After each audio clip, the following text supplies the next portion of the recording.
안녕하세요.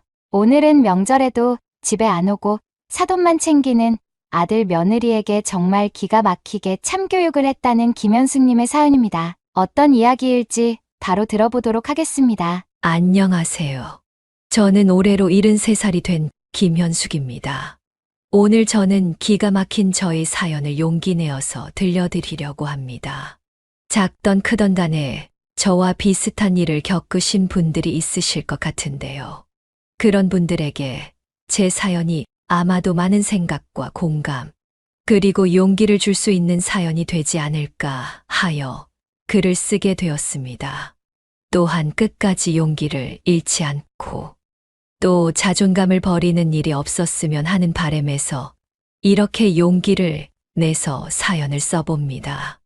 제 이야기의 시작은 어디쯤에서 시작할지 고민을 하다가 예전 설 아침이 떠오르네요. 그때부터 이야기를 시작해 보겠습니다. 설날 아침이었습니다.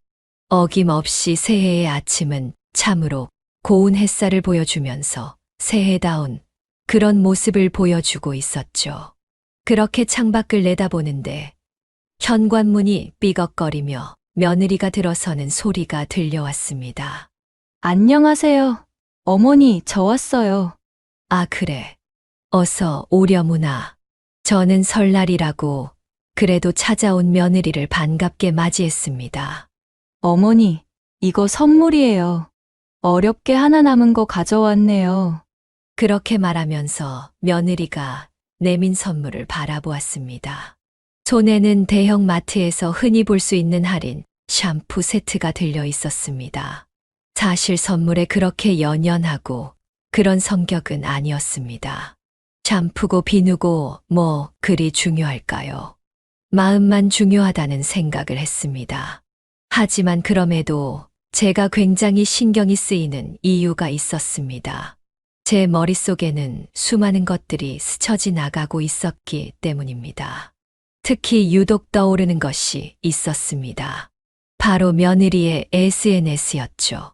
인스타그램에는 온갖 사진들로 도배가 되어 있었는데 특히나 얼마 전에도 사돈과 함께 필리핀에 다녀왔더군요.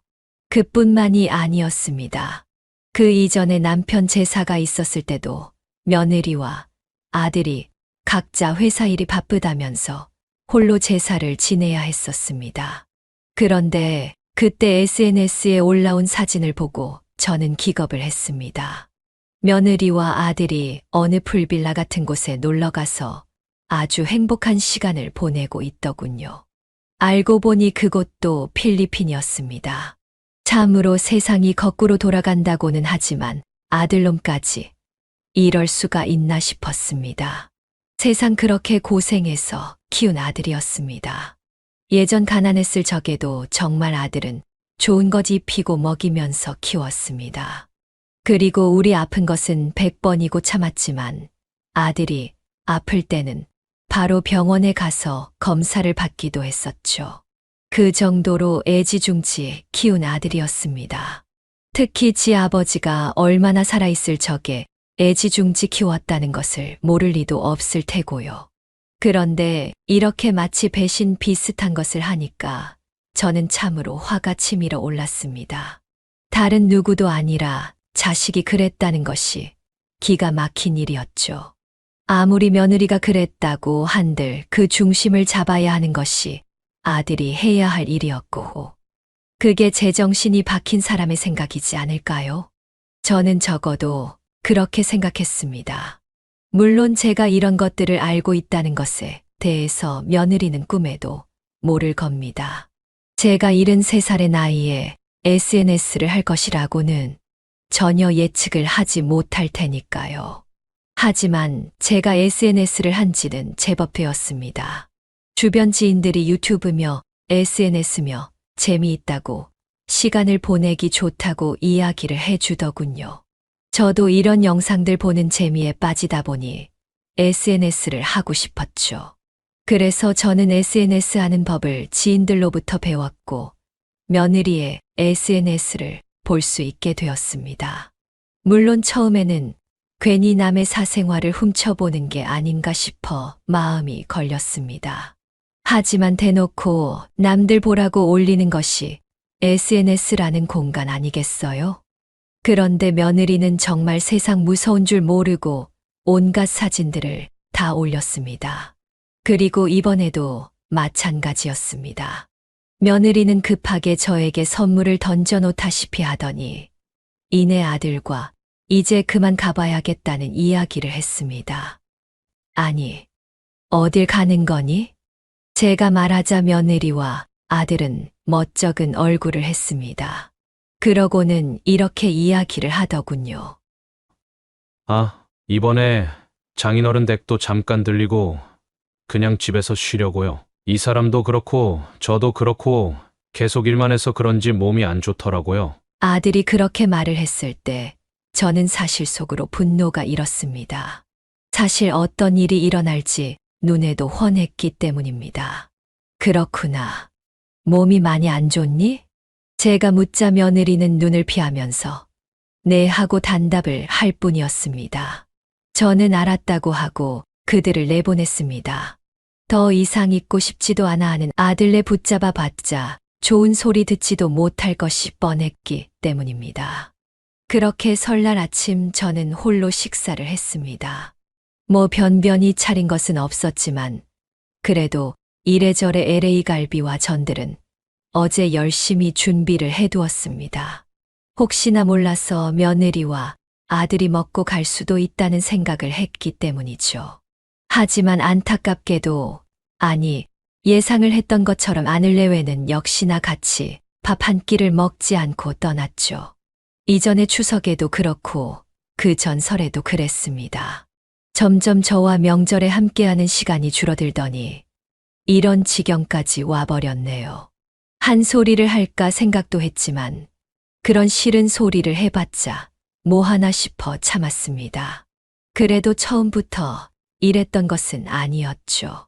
결혼 초만 해도 며느리와 함께 음식을 만드는 나날들도 있었습니다.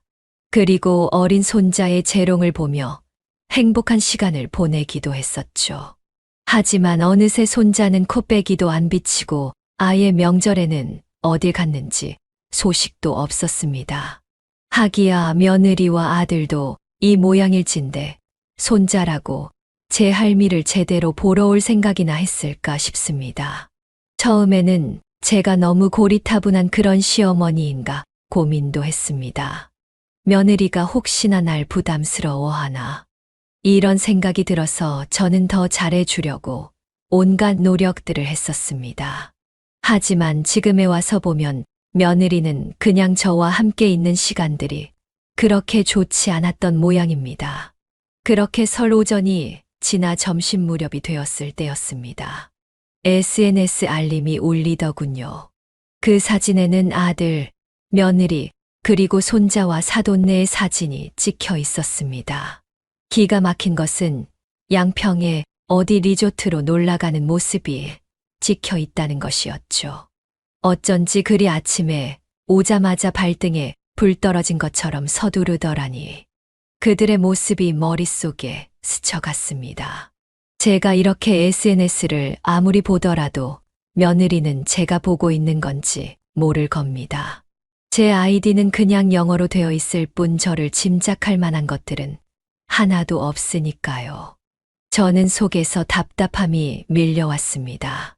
아들을 잘못 키웠다는 생각도 들고 또 며느리에 대한 서운함이 점점 커져 이제는 괘씸함이 되어가고 있는 상황이었습니다. 그리고 고민을 하고 있었던 것에 대해서 결론을 내릴 때가 왔음을 직감했죠. 이제는 더 이상 남을 위한 삶이 아니라 날 위한 삶을 살아야겠어. 이런 생각이 머릿속에 또 한 번 스쳐갔습니다. 늦깎이 나이였지만 더욱 늦은 나이일수록 나만의 삶을 살아야 하지 않을까. 남편의 긴 시간 병수발을 다해가며 장사를 해왔던 저였습니다. 그리고 남편이 세상을 떠난 뒤에는 아들을 키우기 위해서 온갖 노력을 다했죠. 정말 그때는 장사하는 것 외에도 남이 집 설거지까지 해주면서 안 해본 일들이 없었을 정도였습니다. 그때 고생을 하면서 두꺼워지고 검게 변한 손가락 마디는 아직도 돌아오질 않습니다. 병원에 갔더니 너무 많이 사용을 해서 퇴행성 관절염이 온 것이라고 하더군요. 속이 상했고 슬펐지만 괜찮았습니다. 아들을 건사하게 키우느라 얻은 상처이기에 괜찮았습니다. 하지만 결국 시간이 지나서 이런 상황이 되니 억장이 무너지는 것 같은 것은 어쩔 수 없는 일이었습니다. 저는 이문동에 있는 골목 어귀에서 오랜 시간 식당을 운영해 왔습니다. 올해로 무려 40년이나 되었으니 제 인생의 대부분을 그곳에서 보냈다고 해도 과언은 아닙니다. 물론 처음부터 장사가 잘 된 것은 아니었습니다. 정말 돈이 없어서 가게를 문 닫고 잠깐 근방의 식당에서 서빙도 하고 설거지도 하면서 살았던 시절도 있었습니다. 하지만 그렇게 1년, 2년, 5년 그렇게 버티다 보니 어느새 제 음식 솜씨도 늘고 또 지역의 노포 식당으로 자리를 잡으면서 사람들이 자주 찾는 그런 곳이 되었습니다. 저희 식당에서는 머릿고기와 돼지국밥을 판매하고 있습니다. 다만 며느리는 이런 저의 모습을 싫어한다는 것을 눈치채고 있었습니다. 어머니, 이런 식당 왜 이렇게 집착하세요? 어느 날 며느리가 했던 말이었습니다. 사실 자기는 머릿고기 같은 거 잘 못 먹는다고 말하면서 비위가 상한다는 이야기를 하는 것이었습니다. 물론 사람들 중에는 못 먹는 음식이 있을 수 있기 때문에 그러려니 했지만 며느리는 은근히 식당을 하고 있는 저를 무시하는 느낌을 보여주었죠. 참으로 답답한 것은 아들은 그걸 또 농담이랍시고 옆에서 거들고 있다는 것이었습니다. 세상에 아무리 그래도 남이라도 이런 식으로는 굴지 않을 것 같은데 어찌 이럴 수가 있는지 기가 막혔습니다. 처음에 며느리를 아들이 데려와서 결혼할 사람이라고 했을 때는 참으로 마음에 들었습니다. 왜냐하면 참하고 정말 예의 바른 그런 모습을 보여줬었기 때문이었습니다. 그런데 어느덧 시간이 흐르자 본색이 드러나는 것이었습니다. 그러면서 사돈과 저를 종종 비교하기도 했습니다. 사돈은 대학 교수 출신이라고 하더군요. 그러면서 지금은 쉬고 있지만 교수를 할 적에 늘 존경받는 인물이었다, 어쨌다, 그런 이야기들을 했습니다. 한 번은 아들에게 이런 이야기를 했었습니다. 예, 며느래기 말이다. 아무리 그래도 그렇게 내가 장사하는 거에 대해서 막 이야기를 하는 게 어렵지도 않다든. 아들은 제 이야기를 듣고 무슨 말이냐는 듯 의아한 눈으로 쳐다보았습니다. 아니, 장사를 해도 내가 하는 거고 안 해도 내가 안 하는 거지. 굳이 장사를 해야 하느니 말아야 하느니 그런 이야기를 매번 하는 거냐. 저는 솔직한 불만을 이야기했죠.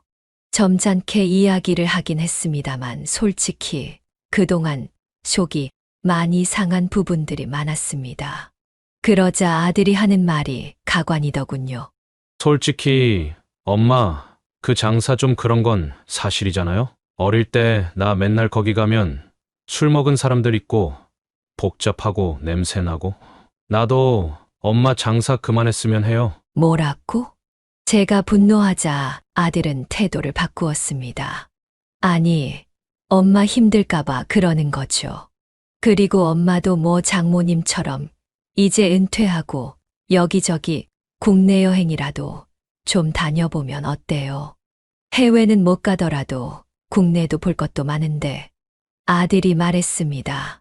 사실 아들은 어릴 때부터 제가 시장통 근처에서 작은 가게를 운영하는 것을 두고 부끄러워하는 눈치였습니다. 한 번은 근처에 아들과 친구들이 지나가길래 밥이라도 먹이려고 불렀더니만 못 들은 척하고 반대로 가는 모습이었습니다. 그런 기억들이 잊은 줄 알았는데 다 나더군요. 어쨌거나 저는 이제 은퇴 후 쉬려는 생각이 있긴 했습니다. 물론 당연히 며느리나 아들의 그런 이야기 때문이 아니라 점점 힘에 부치는 것이 사실이었기 때문입니다. 나이가 70이 넘어가니 정말 예전보다 훨씬 더 힘들어서 1시간을 서 있기도 벅찬 상황이었죠.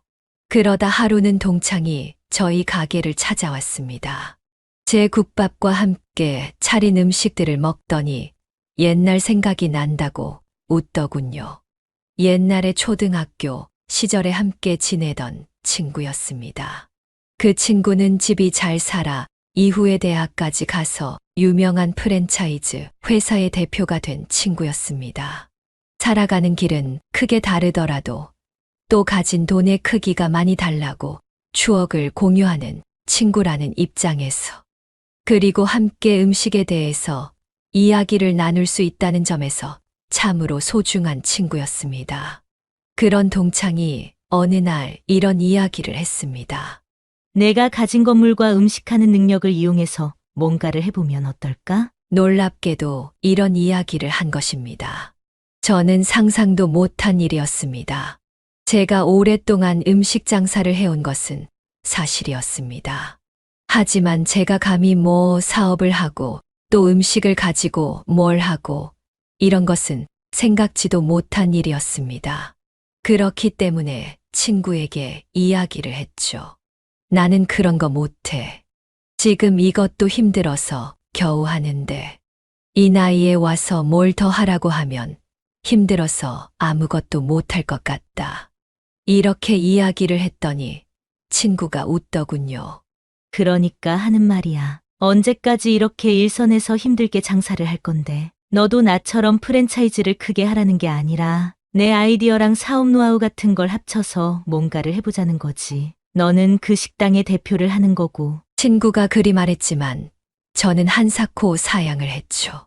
하지만 친구는 포기하지 않고 진짜 생각 있을 때 연락을 하라고 저에게 이야기를 했습니다. 저는 핸드폰을 켰습니다. 그리고 친구에게 문자를 보냈죠. 승낙의 메시지였습니다. 또한 아들에게는 이후에 이렇게 이야기만 해두었습니다. 아마도 식당 그만할 것 같다고요. 그랬더니 아들은 기뻐하면서 이런 이야기를 하더군요. 그 부지는 정리하면 얼마나 나온대요? 거기 옛날 식당들 있는 자리라 돈은 많이 안 나올 것 같은데? 그 돈으로 뭐 할 생각 있어요? 아들이 이렇게 이야기를 했습니다. 아들은 아마도 제게 식당을 그만두라고 했던 것이 제가 평생 돈을 벌어서 샀었던 그의 식당 부지에 돈을 원했던 것 같습니다. 참으로 화가 나고 속상한 일이었지만 저는 마음을 다잡았습니다. 그리고 얼마 뒤 친구에게서 연락이 왔죠. 그래, 잘 생각했다. 그 자리에 뭔가를 한다는 게 엄청 도전적인 일일 수도 있어. 하지만 요즘은 다 레트로야. 옛날 것들이 인기를 얻는다고. 그런 의미에서 그 자리나 느낌이 너무 좋아. 내가 사업적으로 검토한 다음에 연락을 줄게. 친구의 말에 저는 큰 용기를 얻었습니다.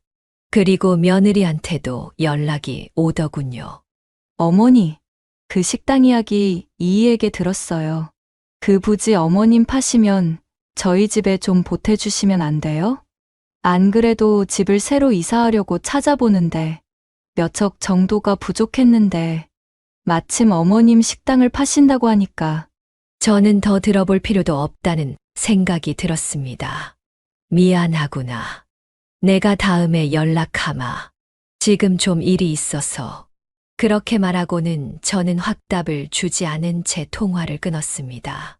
저는 며느리와 또 아들에게 제대로 된 참교육을 해주고 싶었습니다. 그리고 정신이 번쩍 들도록 만들어주고 싶었죠. 동창이 그 뒤 한 며칠이 지났을 무렵에 바로 연락이 왔습니다. 뭐야?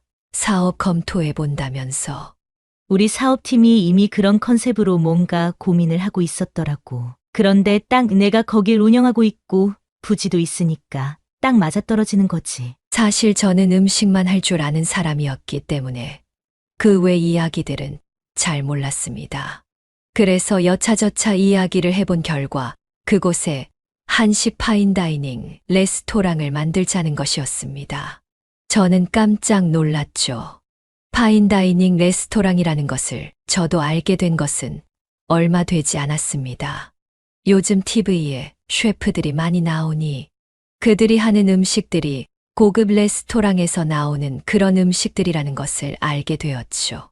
그런데 저보고 그런 것을 하라고 하니 깜짝 놀랐죠. 그거 나보고 하라는 이야기 맞지? 맞아. 그거 별거 어려운 거 아니야. 너 지금 30년이나 그 힘든 식당을 운영해왔으면서 뭐가 어렵고 힘들다고 그래? 아니, 아예 분야가 다르니까.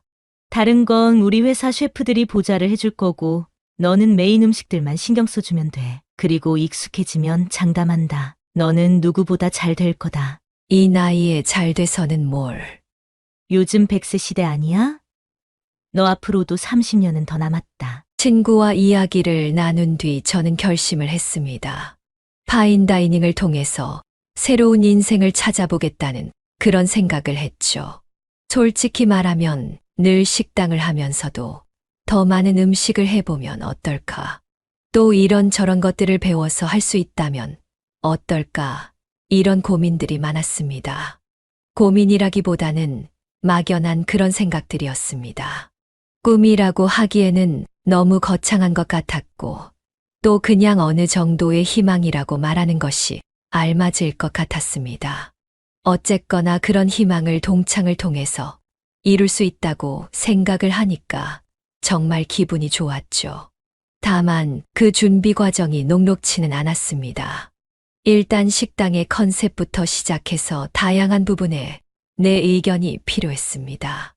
동창은 알아서 다 해준다고 해놓고서는 사실 제가 이런 걸 주도해야 한다면서 다 일일이 모든 부분에 절 투입시켰죠.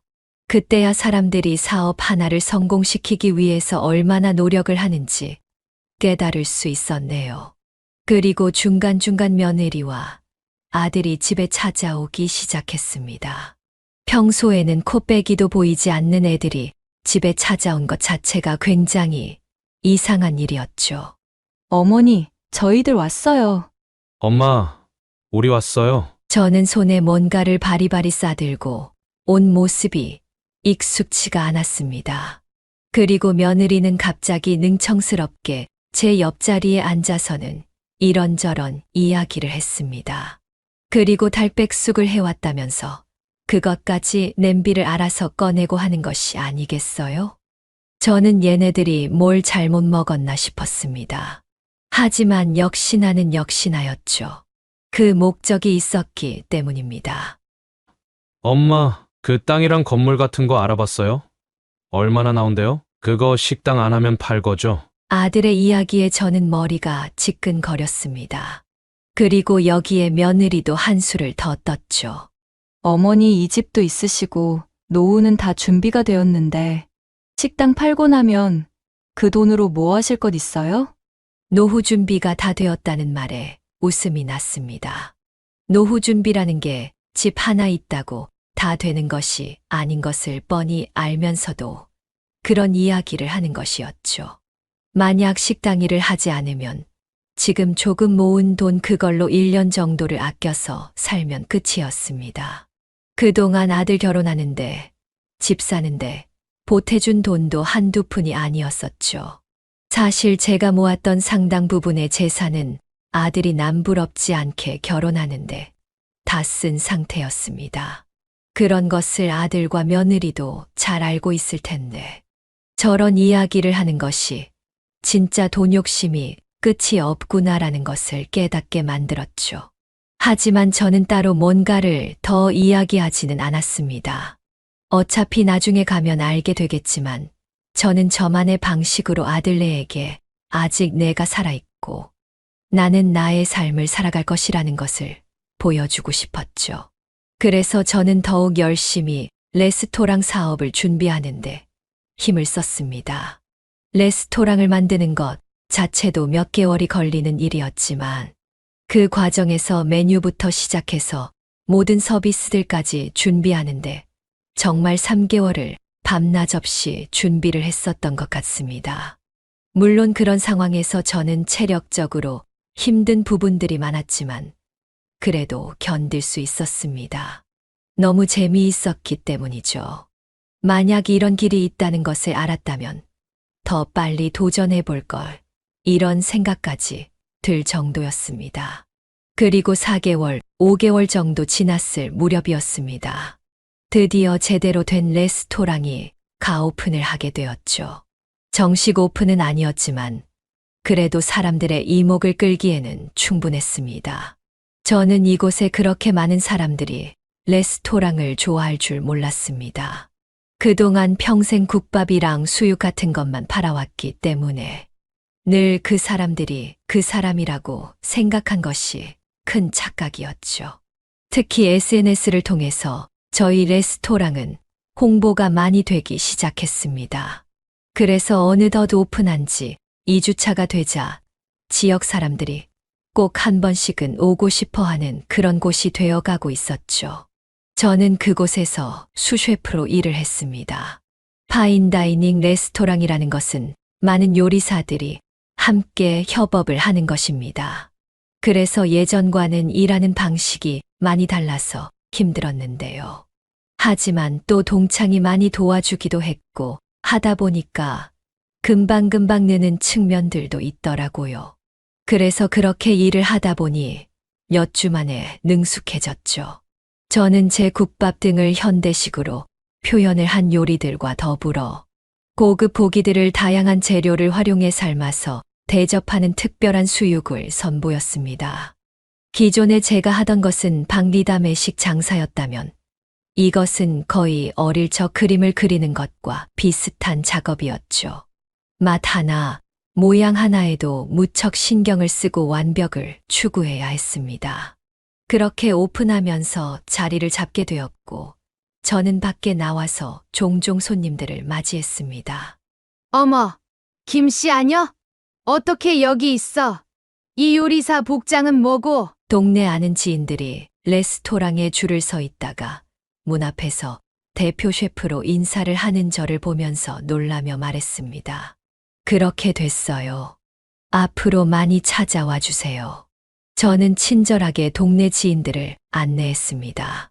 그렇게 저는 저희 사업에만 집중을 했습니다. 그 뒤로 다른 것들은 거의 신경 쓰지 않았죠. 처음으로 제인 인생에 온전히 저에게 집중할 수 있는 그런 시간을 가지는 것 같았습니다. 그런데 놀랍게도 얼마 뒤에 휴대폰 알림을 보다가 특이한 것을 하나 발견했죠. 며느리의 SNS에 하나 태그가 올라온 것인데요. 바로 제 레스토랑이었습니다. 아마도 그 위치가 제가 하고 있었던 가게인 줄 모르고 있었던 모양이었습니다. 하기야 저에 대해서 관심이 있는 것이라고는 돈뿐이니 뭐 제대로 알 리가 있었겠어요. 제 가게를 찾아온 것도 기껏해야 진짜 한 번이었습니다. 그때도 시장이 어떻느니 왜 이리 여긴 복잡하니 말이 많았었죠. 그러니 제 가게가 어디에 있는지도 모르는 것이 분명했습니다. 게다가 SNS에 이렇게 이야기를 썼더군요. 요즘에 가장 핫한 식당이라고 하면서 사돈과 함께 같이 가기로 예약을 했다고요. 저는 예약한 날짜를 확인했습니다. 그리고 시간이 흘러서 결국 그날이 왔습니다. 저는 며느리에게 제 진면모를 제대로 보여주고 싶다는 생각을 했습니다. 며느리가 방문을 했더군요. 사부인을 모시고 즐거운 모습이었습니다. 저는 주방에서 최선을 다해서 요리를 했습니다. 그리고 한방을 준비했죠. 그렇게 코스 요리들이 나가고 어느 정도 시간이 지났을 무렵 메인 디쉬가 나갈 시간이 되었습니다. 저는 서버에게 이야기를 했습니다. 이번 것은 제가 들고 나갈게요. 수셰프님께서요? 네. 이번에는 아는 얼굴들인 것 같아서 인사나 좀 하려고요. 그렇게 이야기를 한 뒤 메인 디쉬를 가지고 그들 앞에 저는 등장을 했죠. 처음에는 사도는 아예 못 알아보는 모습이었습니다. 재미있었죠. 아무리 복장이 바뀌었다고는 하나 딸의 시어머니를 몰라본다는 것이요. 하지만 며느리는 금방 절 알아보았습니다. 어머님? 어떻게 여기에? 메인 디쉬 나왔습니다. 우연히 여기서 다 만나게 되네요. 저는 존댓말로 상당히 정중하게 메인 요리인 트러플이 가미된 수육을 내었죠. 그러자 사부인의 말이 기가 막혔습니다. 아니, 식당 요새 힘들다고는 하는데 이런 데서 알바까지 하시는 거예요? 사부인? 아무리 그래도 그렇지 돈도 급하지 않을 텐데 너무 좀 그렇지 않아요? 사부인의 말에 저는 코웃음이 났습니다. 저는 그래서 명찰을 가리켰습니다. 아르바이트가 아니에요. 사부인, 저는 이곳 요리사로 있습니다. 네? 얘 요즘에는 주방 보조에도 노인들을 뽑니? 사부인은 금방 인상을 찌푸리며 며느리에게 물었죠. 그런데 며느리 얼굴은 똥 씹은 표정이 되었습니다. 제가 이곳 대표 공동 오너 셰프로 있습니다. 그러고 저는 군말 없이 그대로 돌아서서 주방으로 왔습니다. 그렇게 통쾌한 복수를 하자 마음이 정말 시원했습니다. 예전에 나눴던 대화가 생각이 났죠. 아니, 격이 안 맞는 집안이랑 원래 결혼하면 안 되는데. 상견례 자리 화장실에 있다가 들은 말이었습니다. 화장실 첫 번째 칸에 제가 있는 줄 몰랐던 모양이더군요. 사부인은 누구랑 통화를 하는 것 같았는데 참으로 그 인격이 훤히 보였습니다. 무슨 동네에서 식당 쪼만하게 한다는데. 참나 뭐 이야기가 통하는 사람들이어야지. 내가 이 사람들이랑 무슨 이야기를 하겠어. 내가 정 교수는 아니더라도 그래도 한때 강단에 섰던 사람인데. 그때야 알았습니다. 그동안 계속 교수 하길래 정말 정 교수인 줄 알았는데 정 교수도 아니었던 모양이더군요. 계속 정 교수가 되지 못하고 시간 강사를 전전했었던 것 같습니다. 어쨌거나 그런데 그런 부분들을 들먹이면서 저와 자신을 비교하면서 격이 맞지 않는다는 이야기를 하는 것 자체가 참으로 기가 막힌 일이었죠. 왜 상견례 자리에서 밥을 먹는 내내 못마땅한 표정이었는지 기억이 납니다. 그래도 제가 결혼식 비용이며 애들 결혼할 때 집을 장만하는 돈 일부까지 지원을 해줬기에 그나마 가만히 있었던 것 같았습니다. 사실 따지고 보면 사돈댁에서는 전자제품 몇 개를 제외하면 뭘 해준 것도 거의 없었습니다. 사실상 제가 평생을 벌어오면서 모아둔 돈으로 결혼식을 하고 애들 집을 마련해 준 것이나 다름이 없었죠. 그때의 생각을 하니 지금도 가슴이 서늘합니다. 그때 반대를 했어야 했나? 이런 생각도 드는 것은 어쩔 수 없었습니다. 왜냐하면 지금 저희 처지가 참으로 우습기 때문입니다. 며느리에게는 그저 돈통으로 보이고 아들이라는 놈은 저에 대해서는 전혀 일도 신경을 안 쓰고 심지어는 애비 제사까지도 빼먹고 여행을 다니는 정신 나간 놈이었습니다. 거기에 사부인은 제가 가방끈이 짧다는 이유로 늘 무시하는 톤으로 이야기를 했었죠. 그래서 실제로 사돈댁과 길게 이야기를 해본 적이 없었습니다. 그리고 그런 수모를 겪은 날이면 늘 돌아간 남편이 생각나기도 했습니다. 여보, 우리 형식이 잘 키우면서 살아. 내가 참으로 이런 중병을 얻어서 먼저 가지만 당신은 건강하게 끝까지 있다가 만나러 와. 남편이 세상을 떠나기 얼마 전 하던 이야기였습니다. 남편은 평생 건설일을 하다가 폐암을 얻었습니다. 의사의 말로는 아무래도 먼지가 많은 현장에서 일을 하다 보니 폐암이 온 것이 아닌가 이런 의심을 했죠. 남편은 담배도 일절 태우지 않던 양반이었으니까요. 남편은 살아생전에 아들과 저를 끔찍이 생각했습니다. 다만 그만큼 엄한 부분도 있었는데 자식이 잘못된 길로 가려고 하면 정말 엄하게 꾸짖어서 제자리로 돌려놓고는 했었습니다. 아마도 남편이 지금 저의 모습을, 아니, 예전의 사부인과 며느리에게 무시당하는 모습을 봤었더라면 절대로 이 결혼을 허락하지 않았을 것이란 생각도 듭니다.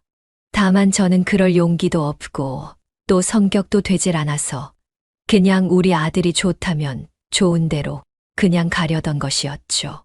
그런데 실제로 그렇게 가니 저는 완전히 꿰어다 놓은 보릿자루, 그것만도 못한 신세였던 것입니다. 그런데 이렇게 반전의 모습으로 나타났으니 며느리의 눈에는 어떻게 비춰졌을까요? 결국 저희 레스토랑은 그 지역에서 가장 유명한 곳 중 한 곳이 되어 갔습니다. 그날 집에 가는데 부재 중 전화가 잔뜩 와 있더군요. 며느리와 함께 아들이 몇 통이나 전화를 걸었습니다. 주방일이라는 것이 금방 끝나는 것이 아닙니다. 마지막에 마지막까지 다 챙기고 세척하고 깔끔히 해야 끝나는 것이죠. 물론 제가 그런 걸 할 필요는 없었지만 그래도 동창과 함께하는 사업인 만큼 성공시키고 싶다는 생각에 하나하나 다 참가하고 열심히 했죠.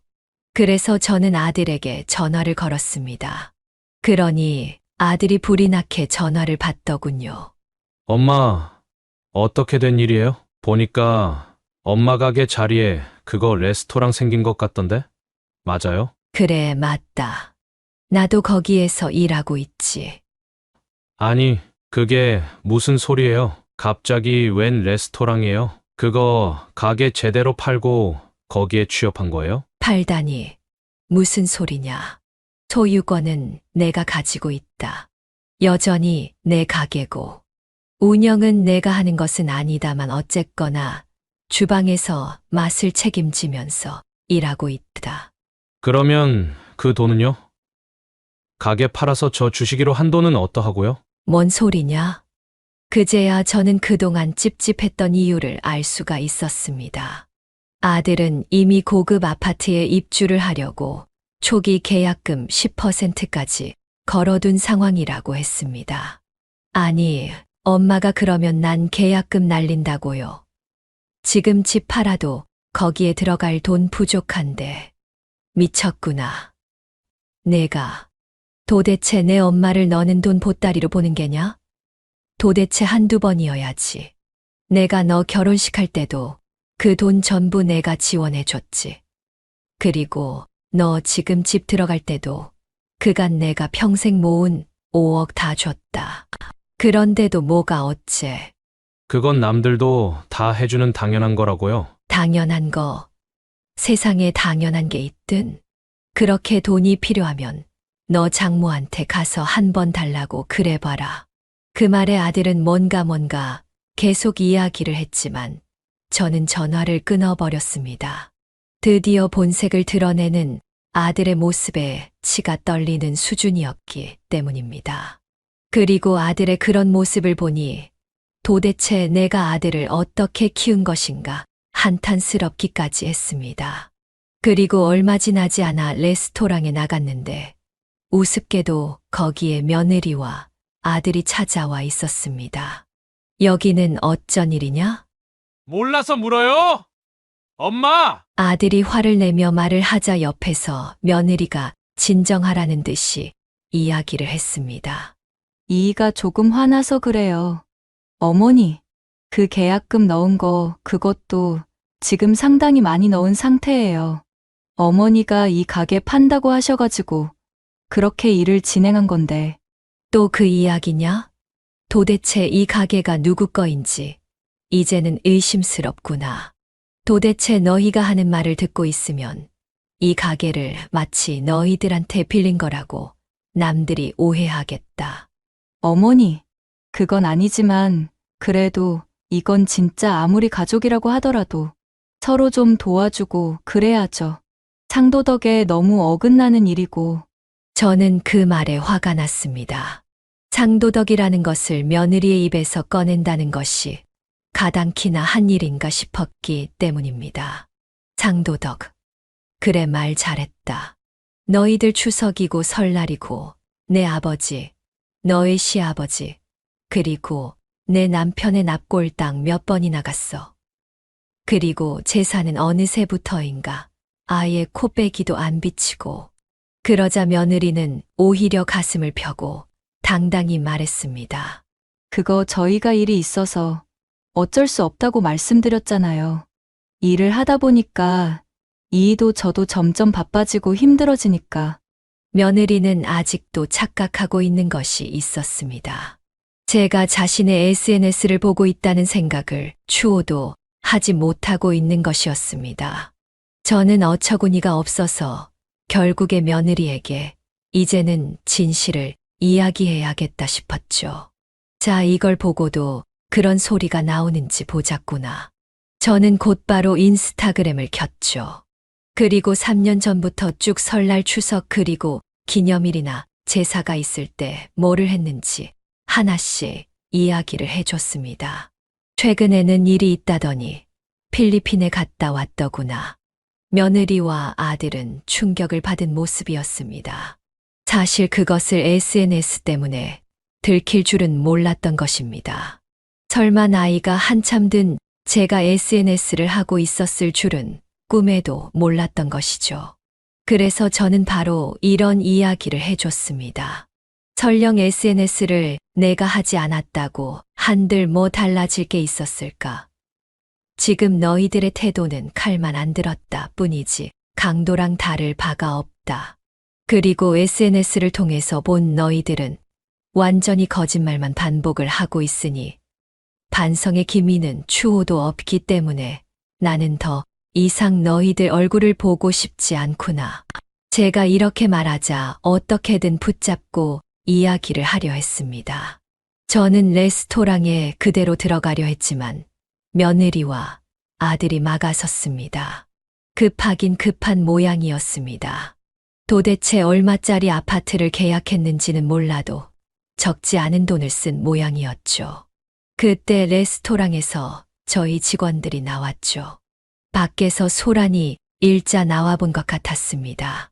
셰프님, 무슨 일 있으십니까? 마침 잘 됐네. 레스토랑에 일하러 가려는데 이 사람들이 막고서 안 보내주는군. 도대체 내 기운으로는 어찌할 수가 없네. 그렇게 말하자 건장한 직원 둘이 며느리와 아들에게 물었죠. 무슨 일이십니까? 아니, 그게 아니라요. 저기 우리 어머님이신데 오늘 재료들은 어떻던가? 저는 아들네 부부의 이야기를 무시하고 그대로 안으로 들어가면서 물었습니다. 이후에 아들네는 바깥에서 한참이나 있었다고 하죠. 직원으로부터 전해 들은 것인데 서로 싸우고 난리도 아니었다고 합니다. 그래서 영업방해로 경찰을 부르겠다고 하니까 그제서야 갔다고 하죠. 참으로 기가 막힌 일이었습니다. 부끄럼이라는 것을 모르는 아이들로 키운 사돈도 나도 참 불쌍한 사람들이란 생각이 들었죠. 하지만 생각은 거기까지였습니다. 저는 또 셰프로서 한 일들을 해야 했기 때문입니다. 마치 자식을 잃은 것 같은 상황이라 슬픔이 가득해야 했지만 그렇지 않았습니다. 오히려 더 마음속에는 요리에 대한 열정들이 불타오르기 시작했습니다. 늦은 나이에 이래도 되나 싶을 정도였죠. 그렇게 몇 주가 지난 뒤 문득 며느리의 SNS가 생각나서 들어가 보았습니다. 요즘에 통알람이 울리지 않아서 잊고 있었다가 갑자기 생각나서 들어가 본 것이었죠. 그런데 대부분의 사진들이 삭제가 되어 있었습니다. 아마도 제가 보고 있다는 것이 무척이나 신경 쓰였던 모양입니다. 그리고 그 사건이 있고 6달 정도 지났을 무렵에 아들에게서 연락이 한 통 왔습니다. 별거 중이라고 하더군요. 그리고 이혼을 할 것이라면서 미안하다. 용서를 구합니다. 뭐 이런 내용의 메시지였습니다. 사실 그 이전에도 몇 번인가 며느리 따로 혹은 아들 따로 또는 같이 찾아온 적이 있었습니다. 문을 두드리고 그랬지만 저는 절대로 문을 열어주지 않았죠. 어차피 문을 열어줘봤자 같은 이야기로 실갱이만 반복할 뿐이었을 테니까요. 그런데 결국 별거에 들어가게 된 것입니다. 저는 아직도 아들을 용서치는 않았습니다. 진심으로 반성을 하고 있다면 진심으로 반성을 하는 모습을 보여줘야 하겠죠. 하지만 지금은 말뿐이고 아들의 행태가 제대로 나아졌는지 알 수는 없는 상황입니다. 그렇기 때문에 저는 이번에야말로 아들의 교육을 제대로 할 생각입니다. 만약 제가 죽는 날까지 아들이 고쳐지지 않는다면 보지 않아도 상관없다고 생각하고 있죠. 그게 돌아간 제 남편을 봤을 때 그래도 떳떳할 것 같았습니다. 괜히 아들 생각난다고 봐줬다가 또 아들의 정신머리 없는 그 생각이 고쳐지지 않는다면 앞으로 어떻게 살겠어요. 차라리 저는 그래서 더 잘 되었다 싶었습니다. 그리고 우리 가게는 더욱 잘 되었습니다. 예약이 계속해서 차고 그래서 2개월치 예약이 밀려 있다고 하더군요. 거봐, 내가 잘 될 거라고 했잖아. 동창생이 말했습니다. 참 신기하다. 너는 이런 거 보는 눈이 대단하네. 그래서 내가 큰 프랜차이즈 대표가 됐나 보다. 제 이야기에 동창은 껄껄껄 웃었습니다. 무슨 소리. 내 요리 솜씨는 애들도 혀를 내두르더라. 사실 여기 애들 다 요리학교 나오고 정식 코스로 배운 애들이라. 너 처음에는 그냥 바지로 대했을 거야. 실제로 그랬죠. 제가 주방에 들어오는 것 자체를 이곳 직원들이 그다지 좋아하질 않았습니다. 굳이 따지자면 저는 그들의 요리 세계에 대해서는 하나도 모르는 초보였으니까요. 하지만 정말 처음부터 악착같이 견디고 배웠죠. 그런데 직원들이 너의 집념이 존경스럽다고 하더라고. 밤낮으로 일했다면서? 야, 요즘 젊은 애들도 그렇게는 안 해. 그러다가 진짜 쓰러진다. 무슨 소리. 잠도 자고 먹을 것 다 먹는데. 옛날 생각해봐. 나는 더 힘들었어. 남편 하늘나라 가고 진짜 그때는 막막해서 다리에서 뛰어내리고 싶은 심정이었어. 그나마 형식이 아들내미 하나 보고서 살아갔던 거지. 저의 말에 동창생은 씁쓸하게 웃었죠. 그래서? 그 형식이는 어떻게 됐어? 이혼하고 반성 좀 하는 눈치야? 모르지. 몇 번 연락은 왔는데 아직 내가 받아주지는 않았어. 적절할 때 그냥 모시기는 척하고 받아줘. 걔도 얼마나 힘들 거야. 이혼도 해. 거기에 뭐 재산도 날린 것도 있다면서. 모르지. 아파트 계약이니 뭐니 하더니만 실제로는 어디다가 돈 투자를 잘못해가지고 그거 한다고 그렇게 돈 달라고 아우성 치던 거였더라고. 이제 와서 이 실직고 하는 문자를 보내더라. 참 애들은 애들이야. 세상에 일확천금 같은 거 없는데 말이야. 그렇지. 애들은 애들이지. 그렇게 동창생과 이야기를 하면서 아들에 대해서도 다시 한번 생각해보게 되었죠. 세상을 살다 보면 참으로 별의별 일들이 다 있습니다. 특히나 그 중에서도 내가 견디기 힘들 정도로 큰 고난들은 세상이 무너질 것처럼 쓰나미로 다가옵니다. 저는 어릴 적 가난한 집에서 태어나 안 해본 일이 없을 정도로 노력을 했었습니다. 그때도 진짜 죽을 만큼 힘들었는데 이후 남편을 만나 결혼을 해서 잠시 괜찮은가 싶기도 했었죠. 그런데 솔직히 말해서 그때도 장사를 하느라 먹고 사는 일이 참으로 버거웠었죠. 그러다가 남편이 세상을 떠난 뒤 몰아닥친 일들과 아이에 대한 생각들은 진짜 괴로웠습니다. 그때는 무슨 정신으로 살아갔는지 모르겠습니다. 지금도 그때만 생각하면 눈앞이 깜깜할 정도입니다. 다행스러운 점은 그래도 제 음식을 찾아주는 분들이 있었기 때문에 버틸 수 있었다는 것이죠. 지금은 제가 진짜 음식 만드는 일을 좋아한다는 것을 깨닫고 늦은 나이에 꿈을 이뤄가고 있다는 것도 참으로 다행스럽습니다.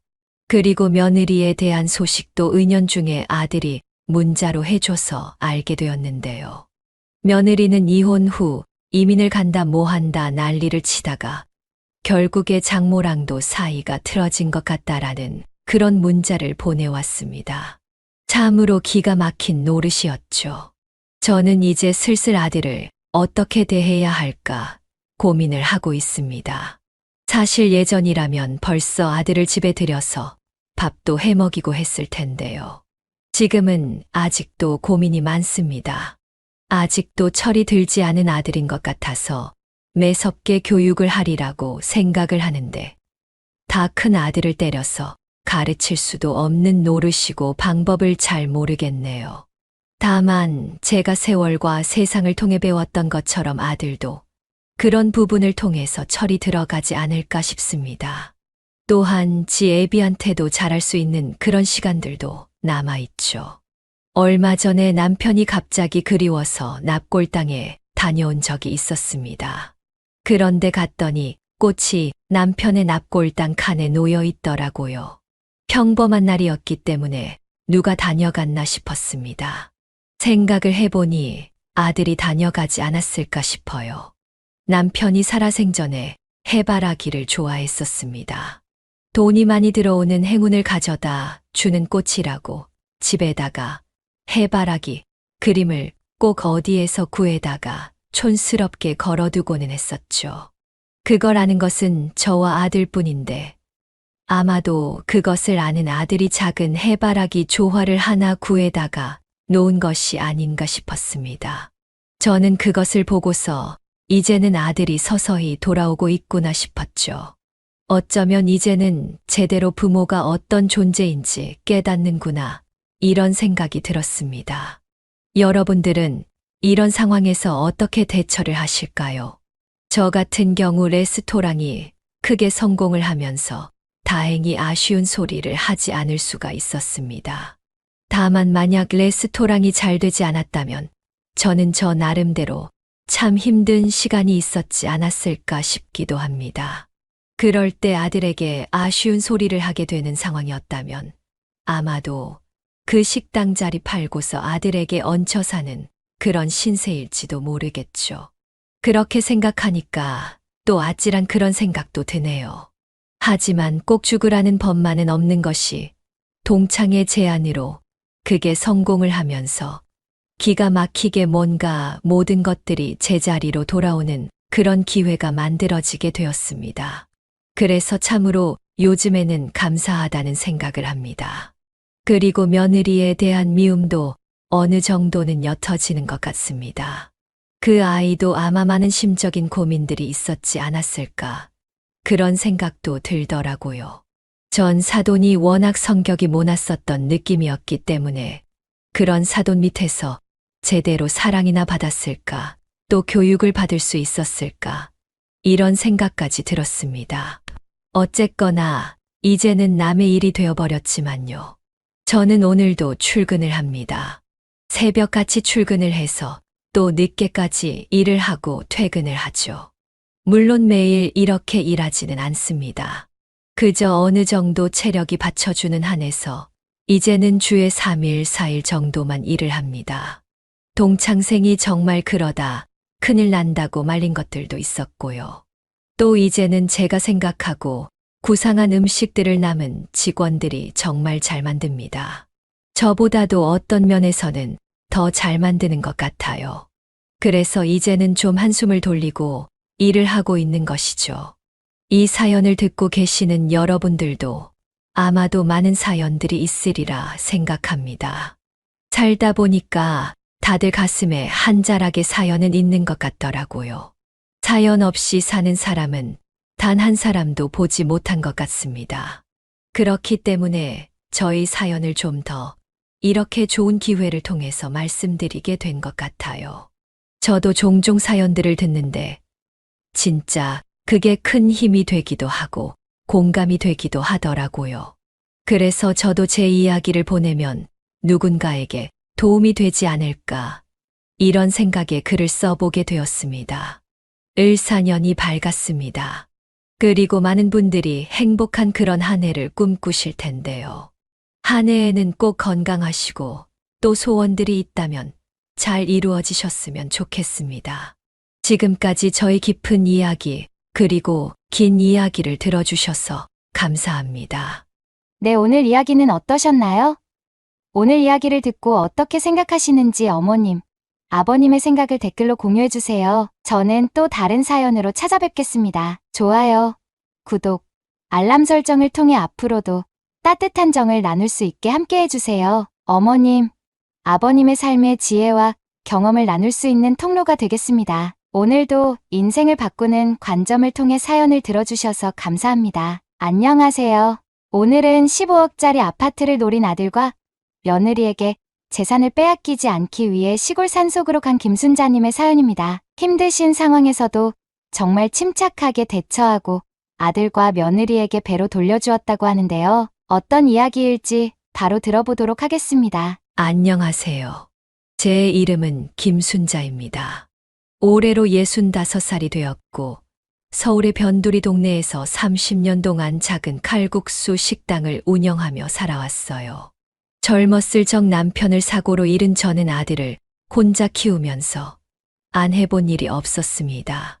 미싱 공장에서 일을 해보기도 하고 우유 배달을 해보기도 하고 아들을 등에 업고서 식당 일을 하기도 하고 모두 다 처음 해보는 일이고 서툴렀던지라 실수도 참 많이 하고 욕도 참 많이 먹었습니다.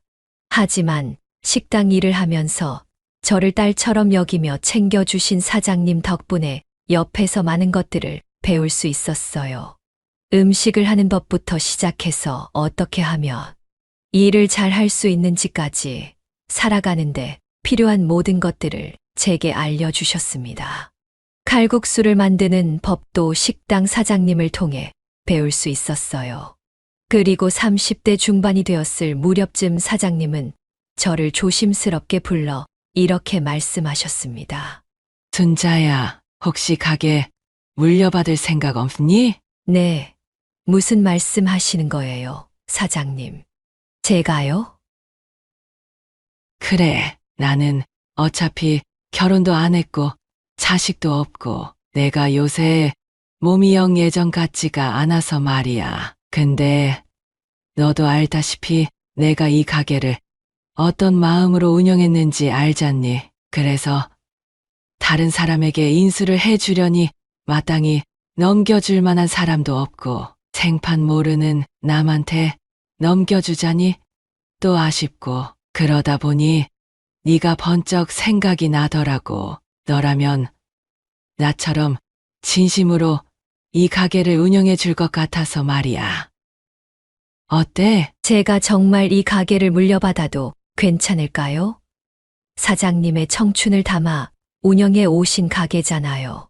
그러니 너에게 주고 싶다는 거야. 너도 나 못지않게 힘들게 살아왔잖니. 힘들고 치열하게 살아온 삶에 이 정도 보상쯤은 괜찮다고 생각해. 그리고 옆에서 내가 어떻게 하는지, 칼국수는 어떻게 만드는지 다 봤으니까 너라면 충분히 할 수 있을 거야. 그렇게 저는 사장님께서 오랜 시간을 바쳐 운영하시던 가게를 물려받게 됐습니다. 사실 처음에는 무척이나 작고 허름한 가게였어요. 그리고 단골 손님분들은 사장님이 바뀌었다는 이유와 바뀌, 칼국수의 맛이 낯설다는 이유로 발길을 끊어버리는 경우도 종종 일어났습니다. 그런 걸 보면 조금 속상하기는 하더라고요.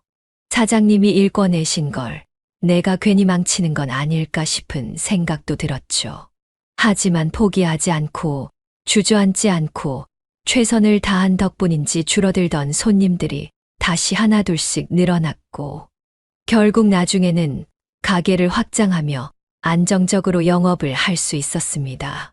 그렇게 오랜 시간 안정적으로 가게를 운영해 온 덕분에 대출 없이 오직 제 돈으로 서울의 15억짜리 아파트도 마련하게 되었죠.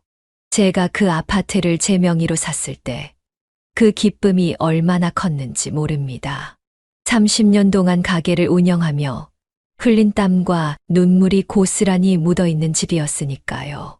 힘들게 키웠던 아들도 질풍노도의 시기조차 겪지 않은 채로 반듯하게 잘 자라줬습니다. 그리고 30쯤에 결혼하고 싶은 사람이 생겼다며 제게 소개를 시켜주더군요. 떨리는 마음으로 처음 마주한 며느리는 아들과 참 잘 어울리는 배필이었습니다. 단아하고 차분한 매력이 있는 사람이었죠. 게다가 싹싹하기까지 했으니 제 마음에 안 들 리 없었습니다. 아들과 며느리가 한 식탁에 앉아있는 모습을 보니 괜히 마음이 싱숭생숭하더군요. 코를 질질 흘리며 제 등 뒤에 업히기 일쑤였던 제게는 마냥 어리기만 했던 아들이 언제 저렇게 커서 결혼할 나이가 됐는지 그만큼 세월이 많이 흘렀구나 싶은 생각도 들었고 남편이 살아있었다면 더 좋았을 텐데 하는 생각도 들었어요. 그렇게 양가 상견례도 마무리하고 혼주 한복도 맞추면서 결혼식을 위한 준비를 모두 끝마쳤습니다. 그리고 결혼식 하루 전 저는 아들 몰래 며느리를 집 근처 카페로 불러냈어요. 제가 따로 준비한 선물을 주고 싶어서였죠. 며느리는 제가 만나자고 이야기를 꺼내자마자 몇 분 지나지 않아 약속 장소에 도착했습니다. 어머, 너 뛰어온 거니? 천천히 와도 되는데. 어머님께서 기다리고 계실 텐데 어떻게 천천히 올 수 있겠어요. 머리털 휘날리게 뛰어와야죠. 그런데 어머님, 무슨 일로 저랑 둘이 만나자고 하셨어요? 무슨 일 있으셔요? 아니, 무슨 일은 그런 거 아니고 너한테 주고 싶은 게 있어서. 자, 받아라. 저는 며느리에게 웃으며 제가 준비한 선물을 건넸습니다. 며느리는 선물을 받자마자 두 눈을 휘둥그렇게 뜨며 떨리는 목소리로 제게 묻더군요. 어머님, 이게 다 뭐예요?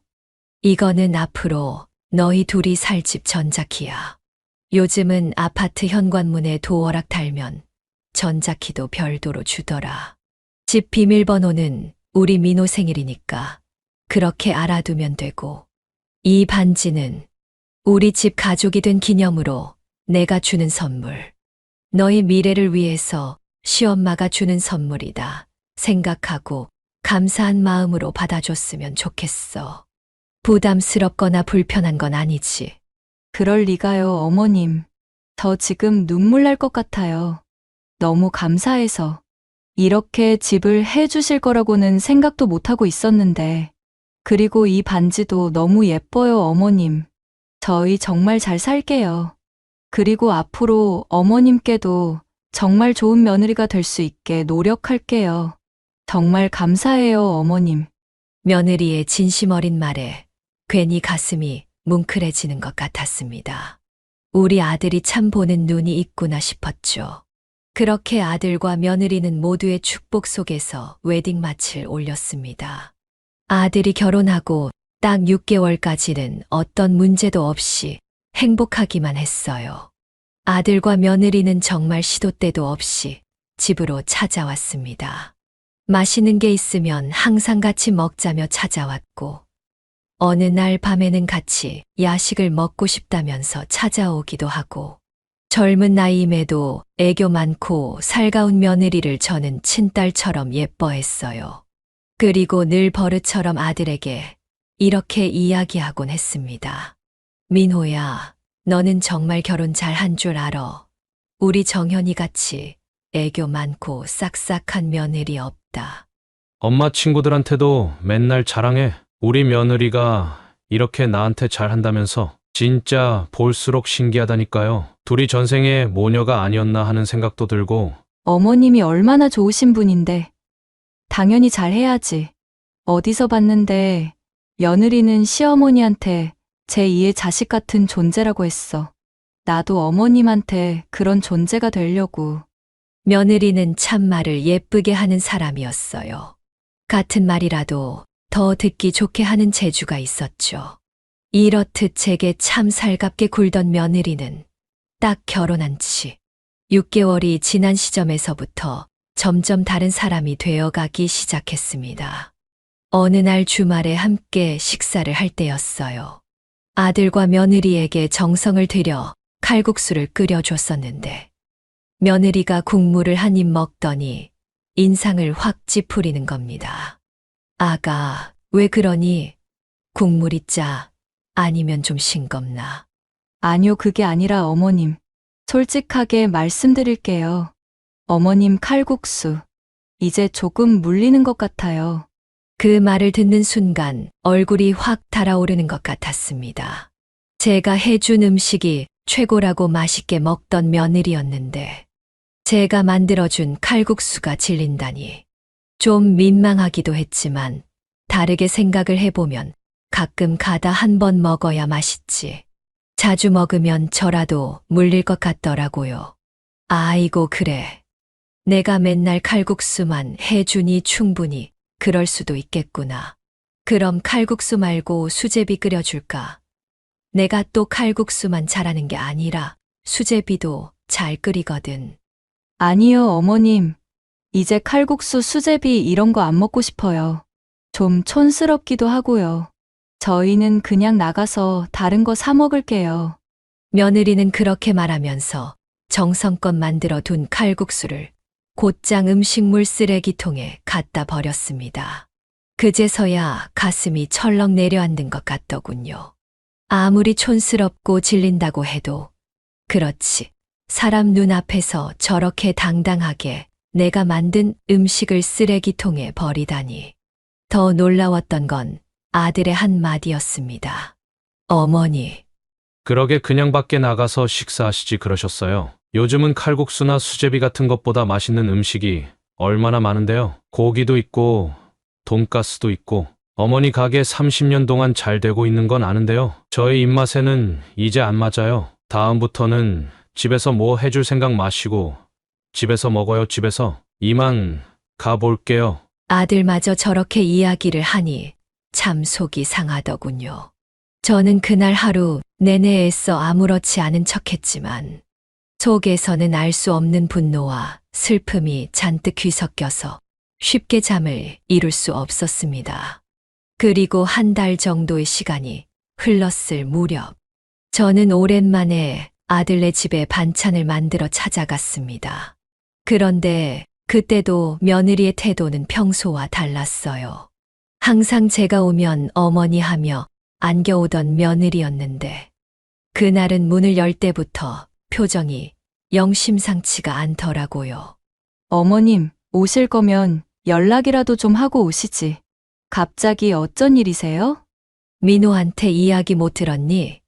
오늘 너희한테 반찬 갖다 주러 잠깐 들린다고 했었는데. 맞다. 내가 말하는 걸 깜빡했네. 그런 일이 있으면 진작에 말하라니까. 그런데 어머님, 이제 굳이 번거롭게 반찬 안 갖다 주셔도 괜찮아요. 저희 앞에 반찬 가게에서 사 먹거든요. 예. 반찬 가게에서 만들어 주는 거랑 시엄마가 만들어 주는 거랑 수준이 같니? 너희 김치도 사서 먹는다면서. 예. 뭐 가격이 그렇게 크게 비싸지는 않으니까요. 돈 주고 사서 먹는 것보다 내가 직접 담근 김치가 더 맛있을 거야. 너 결혼 전에 우리 집 처음 인사 왔을 때 기억나니? 너 그때 김치 잘 먹었던 게 생각이 나서 이번에 한 통 담아왔다. 우리 가게 손님들도 맛있다고 2번, 3번 리필하는 김치야. 제가 이렇게 너스레를 떨며 말하자 며느리는 떨떠름한 표정으로 김치통을 열어 김치를 확인했습니다. 그리고 냄새를 킁킁 맡아보더니 제게 이렇게 이야기를 하더군요. 어머님, 제가 이 김치를 맛있게 먹었었다고요? 그때 먹은 김치랑은 냄새 자체가 다른데요. 무슨 소리 하는 거니? 그때 그 김치도 내가 직접 만든 거고 그것도 내가 직접 만든 건데 안에 들어가는 속재료 하나 바뀐 거 없는데 무슨 냄새가 다르다는 거야. 그리고 이거 식당에서 사용하시는 김치라고 하셨죠? 그럼 관리도 잘 안 됐을 테고 위생이 걱정되는데요, 어머님. 그냥 김치는 사서 먹을 테니까 가지고 돌아가 주세요. 예. 우리 가게에서 이거 먹고 탈난 사람 한 명도 없었어. 신선도는 내가 직접 보장하는 부분이기도 하고 그리고 반찬 가게이나 홈쇼핑에서 사 먹는 김치는 뭐 깨끗한 곳에서 만들어지는 줄. 아니? 너 말 참 이상하게 하는구나. 어머님 모르시는구나. 요즘은 위생 관리 기준이 높아졌잖아요. 집에서 만들어진 거나 식당에서 밥상에 내지는 것보다는 믿을 수 있는 브랜드나 가게에서 사는 게 더 안전하죠. 그리고 솔직히 이 김치가 손님상에 올라갔다가 남은 김치인지 저희가 어떻게 알겠어요, 어머님. 옆에서 아들이 저희의 대화를 듣고 있었지만 꿀먹은 벙어리처럼 아무런 말도 하지 않고 그저 김치를 바라보기만 했습니다. 순간 억울한 마음이 들었던 저는 아들을 향해 물었죠. 예, 민호야. 어릴 때부터 엄마 김치 먹고 자라온 네가 직접 말해봐라. 엄마가 담근 김치가 그렇게 위생적으로 문제가 될 만한 김치야? 반찬 가게나 홈쇼핑에서 사 먹는 김치가 훨빼 나을 정도니? 억울함 가득 담긴 제 물음에 아들은 어색한 웃음을 지으며 말했습니다. 아이, 우리 어머니 또 왜 그러실까? 그냥 어머니 힘드실까봐 일부러 이렇게 말하는 거지 별 뜻 없어요. 너무 마음에 담아두지 마셔요. 그리고 김치는 도로 가지고 가시는 게 좋을 것 같아요. 그 말을 듣는 순간 눈에 눈물이 맺히더군요. 내가 그토록 고생하며 키운 아들이 내 편이 아닌 아내의 편만 드는 것 같아 서운하고 마음이 아팠습니다. 아니, 그보다도 더 마음이 아팠던 건 제가 직접 만들어준 음식을 불량한 음식으로 취급을 하는 것이었어요. 그리고 그날 저녁, 며느리가 저한테 전화를 걸어왔습니다. 어머님, 드릴 말씀이 있어서 전화 드렸어요. 저는 오후에 있었던 일에 대해 사과라도 하려나 싶어 기다리고 있었습니다. 그런데 웬걸요? 사과는커녕 제게 이런 말을 하는 겁니다. 아까도 말씀드렸지만 이제부터는 반찬 안 해오셨으면 좋겠어요. 어머님께서 아무리 유명한 식당을 운영하고 계신다고 하더라도 밑반찬 같은 건 솔직히 믿고 먹을 수가 없을 것 같아요. 요즘 식당 위생도 안 좋다는 소문도 있고 반찬을 재활용한다는 이야기도 많이 들리고 그러니까 앞으로 어머님이 음식을 해주신다든지 반찬을 만들어 주신다든지 하는 일은 없었으면 좋겠습니다. 저희 남편이랑 오랫동안 이야기해서 내린 결정이에요. 그래. 알았다. 그런데 내가 뭐 하나 물어나 보자. 대체 나한테 갑자기 이렇게 말하는 이유가 뭐냐? 그동안은 내 음식도 잘 먹고 반찬도 잘 먹었잖아? 너 뭐 나한테 서운한 거 있니? 아니요, 어머님. 서운한 걸 떠나서 그냥 불편해서요. 처음엔 시집 온 지 얼마 안 되기도 했고 어머님이랑 잘 지내보고 싶어서 칼국수도 맛있는 척하고 어머님께서 해주신 반찬도 맛있는 척한 거였는데 이제 더 이상 못하겠어서요. 제 입맛이 그렇게 싸구려는 아니거든요, 어머님. 입맛이 싸구려가 아니라는 말. 저는 아무런 말도 할 수 없었습니다. 그리고 결국 아무 대답도 하지 못한 채 알았다는 말만 하고 전화를 끊어버렸어요. 저는 점점 말수가 줄어들었고 그저 묵묵히 지내기로 했습니다. 하지만 마음속에서는 복잡한 감정들이 끌어올랐습니다. 제 모든 노력을 무시당하는 것 같았고 심지어는 두 사람이 뭔가 꿍꿍이가 있는 게 아닌가 싶은 생각도 들었어요. 그러던 어느 날 시장에서 장을 보고 돌아가는 길에 우연히 아들과 며느리를 마주하게 됐습니다. 그리고 그 옆에는 하하호호 웃고 있는 사돈어른과 사부인이 있더군요. 그 모습을 본 순간 저는 내가 모르는 뭔가가 있구나 싶은 생각이 번쩍 들었습니다. 그리고 조금도 망설이지 않고 차를 타고 이동하는 그들을 택시를 타고 따라갔습니다. 어디로 가는 건지 궁금하더라고요. 한 20분 정도 달렸을까? 아들의 차가 멈춰선 곳은 커다랗고 예쁜 펜션이 있는 곳이었습니다. 아들과 며느리 그리고 사돈 내외가 내리기에 저도 택시비를 지불하고 내렸어요. 어느 정도 거리를 두고 내렸기 때문에 누구도 제가 따라왔다는 사실을 알 수는 없었습니다. 그런데 그 와중에도 며느리의 목소리가 너무 큰 덕에 대화 내용이 모두 제 귀에 쏙쏙 들어오더라고요. 사랑하는 우리 엄마, 생신 너무너무 축하해요. 생일 파티해 드리고 싶어서 가드닝 파티 할 수 있는 펜션으로 예약했지. 우리 오늘 맛있는 것도 먹으면서 좋은 시간 보내요.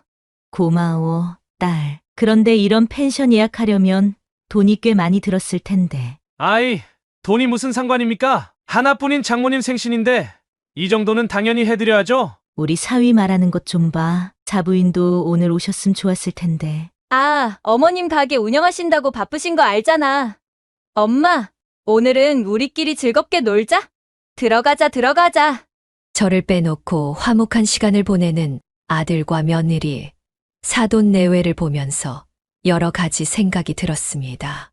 제가 해주는 음식이나 제가 찾아가는 것은 그렇게도 싫어하면서 친정 부모님은 끔찍이도 챙기는 며느리의 태도를 어떻게 받아들여야 할지 머릿속이 터져 나갈 것 같더군요.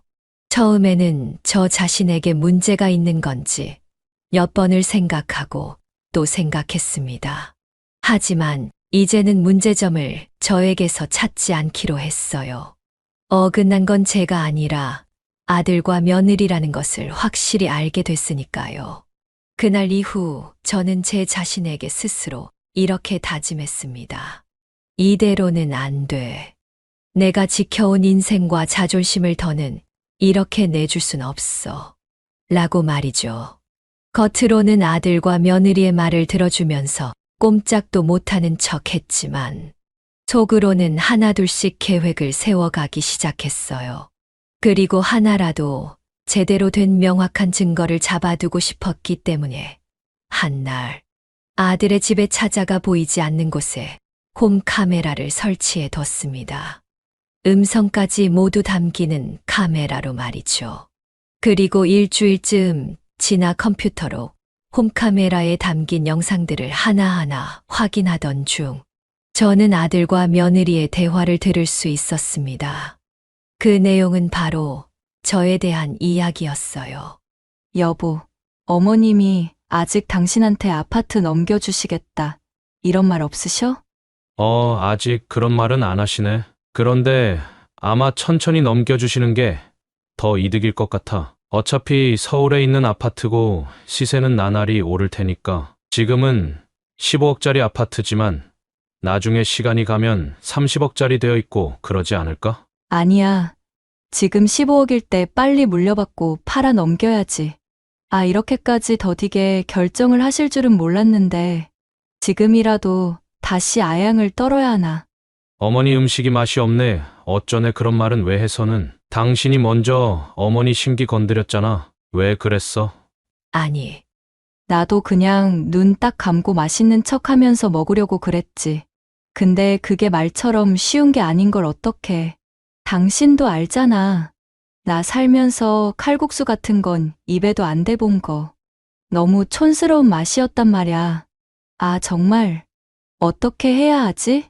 며느리와 아들의 대화를 듣고 있는데 손이 덜덜 떨리면서 심장이 쿵 하고 내려앉는 느낌이 들었어요.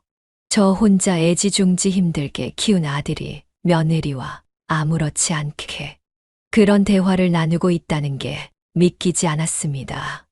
하지만 겨우겨우 정신과 마음을 다잡으며 이제는 어설프게 말고 제대로 행동해야 한다고 결심했죠. 아들과 며느리는 제가 가지고 있는 서울의 15억 아파트를 노리고 있는 것 같았습니다. 제가 아주 당연하게도 본인들에게 그 아파트를 물려줄 거라고 생각을 하는 것 같더라고요. 이제는 그 착각 속에서 빠져나올 수 있게 대비를 해야 했습니다. 그리고 다음 날 저는 친구의 소개로 알게 된 변호사를 찾아가 저희 상황에 대해 하나부터 10까지 숨김없이 낱낱이 털어놓았습니다. 저는 지금 서울에 15억짜리 아파트를 소유하고 있어요. 그리고 칼국수 가게를 운영하고 있고요. 아파트와 가게가 저희 전 재산인데 아들과 며느리가 제가 가지고 있는 아파트를 탐내고 있는 것 같습니다. 저는 괘씸해서라도 그 아파트를 아들, 며느리에게 주고 싶지 않아요. 어떻게 대처를 해야 할까요? 아이고, 그동안 마음 고생이 많으셨겠어요. 종종 이런 경우를 보곤 합니다.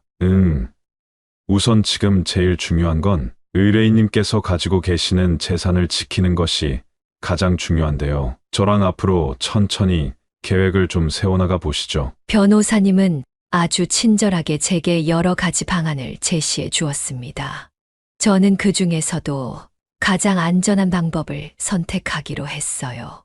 그 중 첫 번째 방법이 아들과 며느리가 차마 예상조차 할 수 없는 시골 마을에 새로운 보금자리를 마련하는 것이었습니다. 거처를 옮겨야 했기에 가게는 무기한 휴업에 들어가게 됐고, 그 누구에게도 알리지 않은 채 조용히 짐을 싸서 새롭게 마련한 보금자리를 찾아 떠나게 됐어요. 사실 시골 생활이 익숙하기만 한 것은 아니었습니다. 처음에는 그저 낯설고 외롭기만 했어요. 아침이면 시골 특유의 흙냄새, 풀냄새, 그리고 새소리와 함께 일어날 수 있었지만 도시에 있을 땐 당연하게 여겼던 편의점과 같은 시설과 길을 지나다닐 때마다 늘 들려왔던 사람들의 수다 소리, 그리고 차가 지나다닐 때마다 시끌벅적한 소음이 그립기도 했어요. 그래도 이왕 이사를 왔으니 적응은 해야겠다는 생각에 천천히 산책을 하다가 조그마한 슈퍼가 있길래 들어갔는데, 계산대에 앉아 계시는 어르신께서 웃으며 저를 맞이해 주셨습니다.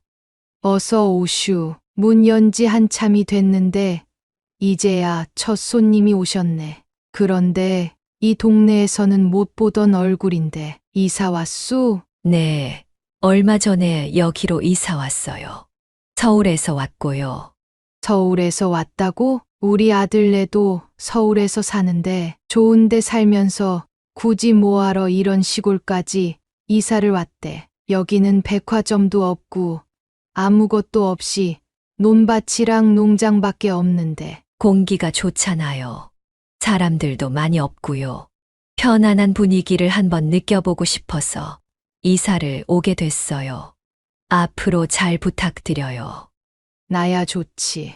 이 동네 사람들도 다들 착해. 속도 깊고 내가 여기서만 50년을 넘게 살았는데 시간 되면 마을회관에도 놀러 오고 그래요. 저는 할머니의 말씀대로 마을회관에도 나가고 동네 여기저기를 돌아다니며 이웃 사람들에게 인사를 하기도 했습니다. 그러니 며칠 지나지 않아 마을 사람들이 먼저 다가와 말을 걸기 시작했어요. 저기 감나무 할머니네 옆집에 새로 이사 오신 분 맞죠?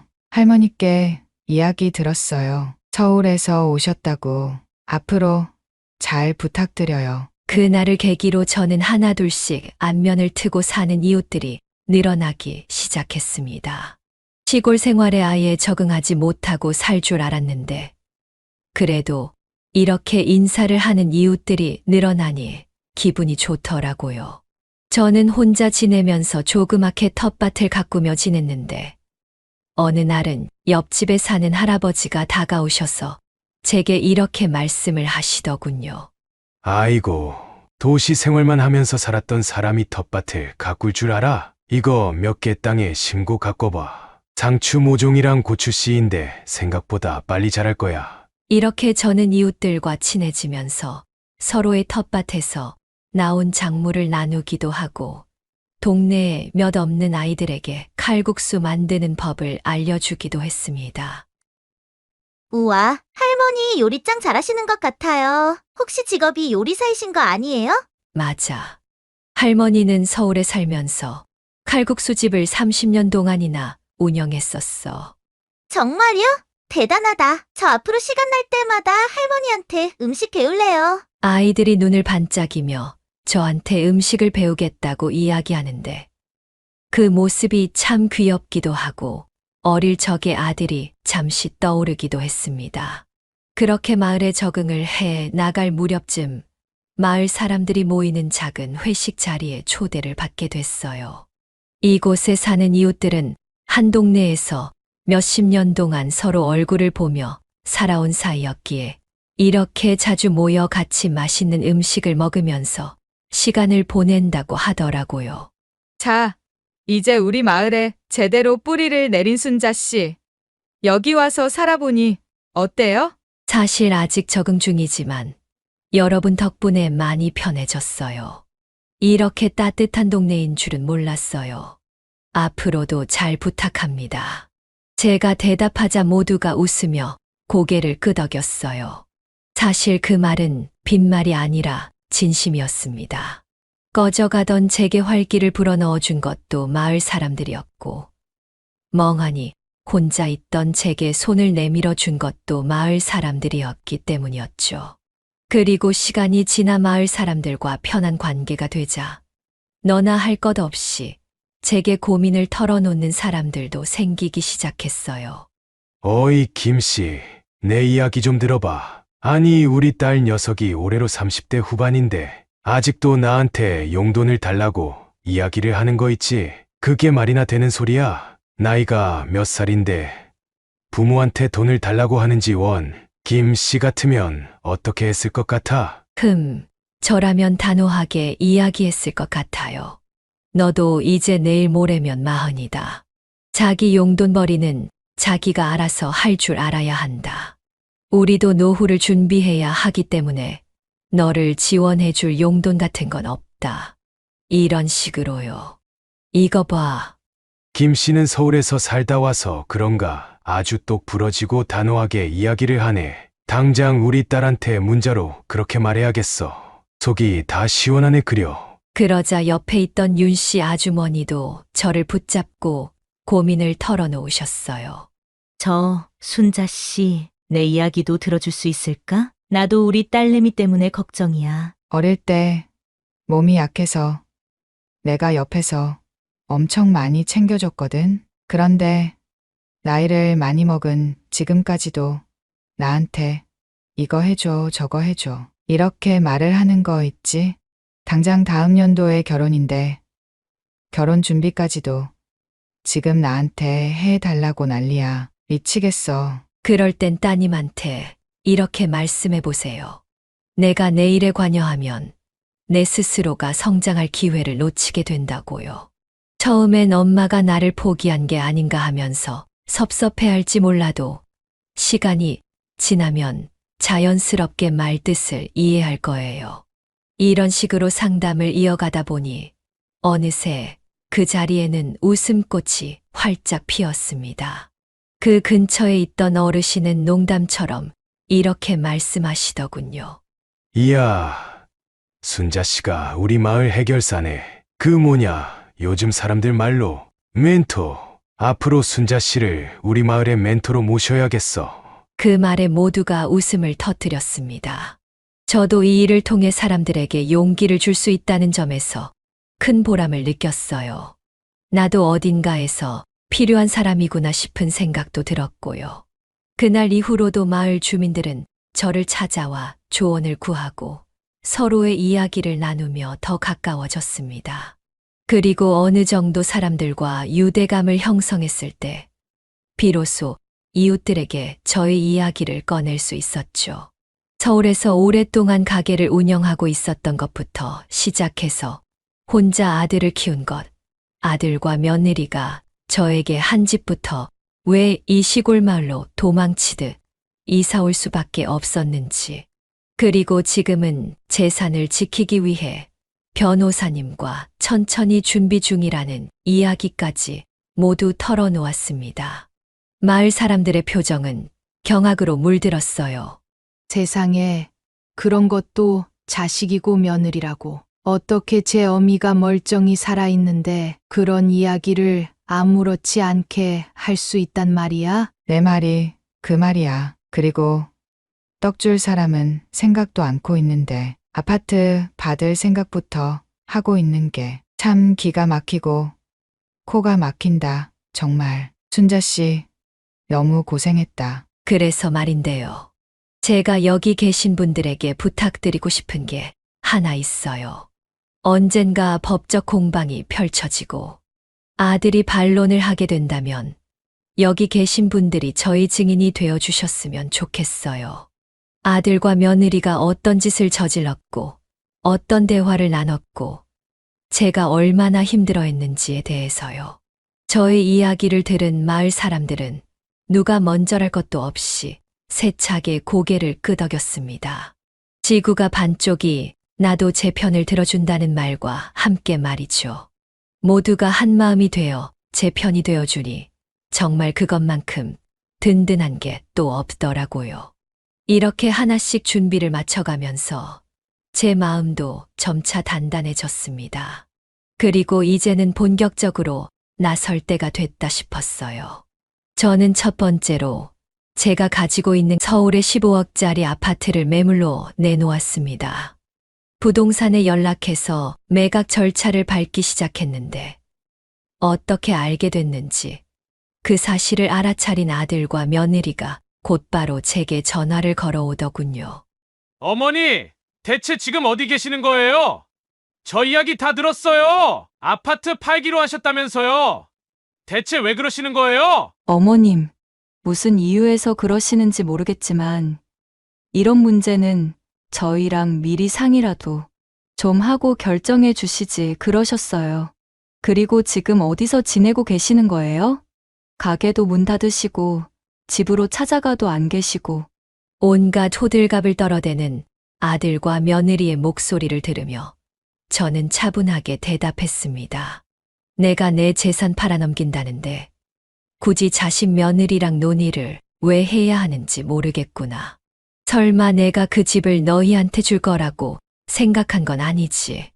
아이, 어머니, 지금 무슨 말씀을 하시는 거예요? 그게 아니라 그냥 돈이 한두 푼도 아니고 어머니가 고생해서 마련하신 집인 걸 아니까 걱정되는 마음에 그러는 거잖아요. 아무튼 저희 만나서 이 문제 같이 이야기해봐요. 지금 어디 계세요? 아들은 어떻게든 저를 설득해 보려 애썼지만 제 마음은 이미 너무나도 단호했습니다. 그들이 더 이상 저를 마음대로 휘두르게 두고 싶지 않았기도 하고 또 괘씸하기도 했거든요. 그래서 끝까지 제가 어디서 지내고 있는지를 말해주지 않은 채 전화를 끊어버렸습니다. 그리고 며칠 후 아들은 다시 제게 전화를 걸어왔어요.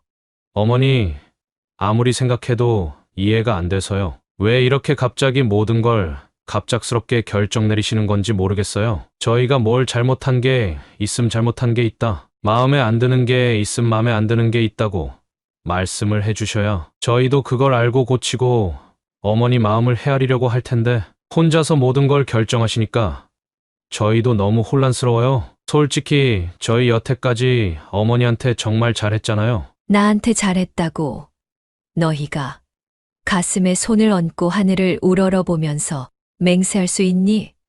나는 단 한 번도 너희가 나를 위해 뭔가를 했다고 생각한 적이 없는데 나한테 뭘 잘했는지 어디 한번 이야기나 들어보자. 소화기 속에는 정적만이 흘렀습니다. 아들은 당연히 아무 말도 하지 못했습니다. 저한테 잘한 게 아무것도 없었으니까요. 그 순간 수화기 너머로 며느리의 목소리가 어렴풋이 들려왔습니다. 통화 다 끝났어? 어머님이 뭐라고 하셔? 집 안 판다고 하셔? 조용히 해. 아직 전화 안 끊었으니까. 아직도 통화 중이야? 아, 진짜 답답하다.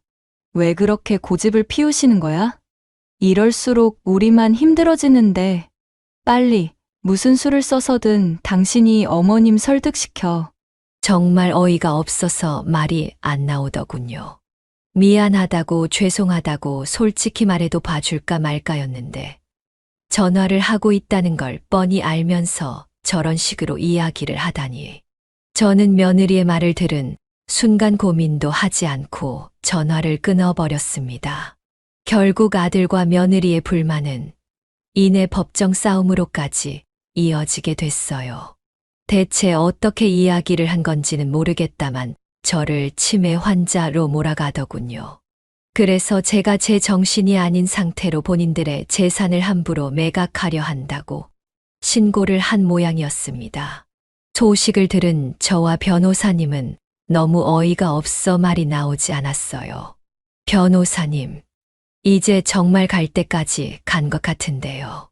그러게요. 어떻게 자기 어머니를 상대로 이런 짓까지 할 수 있는지. 저도 변호사 생활 10년 넘게 했지만 이런 건 또 처음 봅니다. 일단 서류를 받아주고 재판까지 가는 걸로 봐서는 제출한 서류까지 전부 조작됐을 가능성이 커요. 어떤 서류를 제출했는지 확인하는 게 중요할 것 같습니다. 의뢰인분, 여기서 포기하실 거 아니시죠? 제가 포기를 왜 합니까?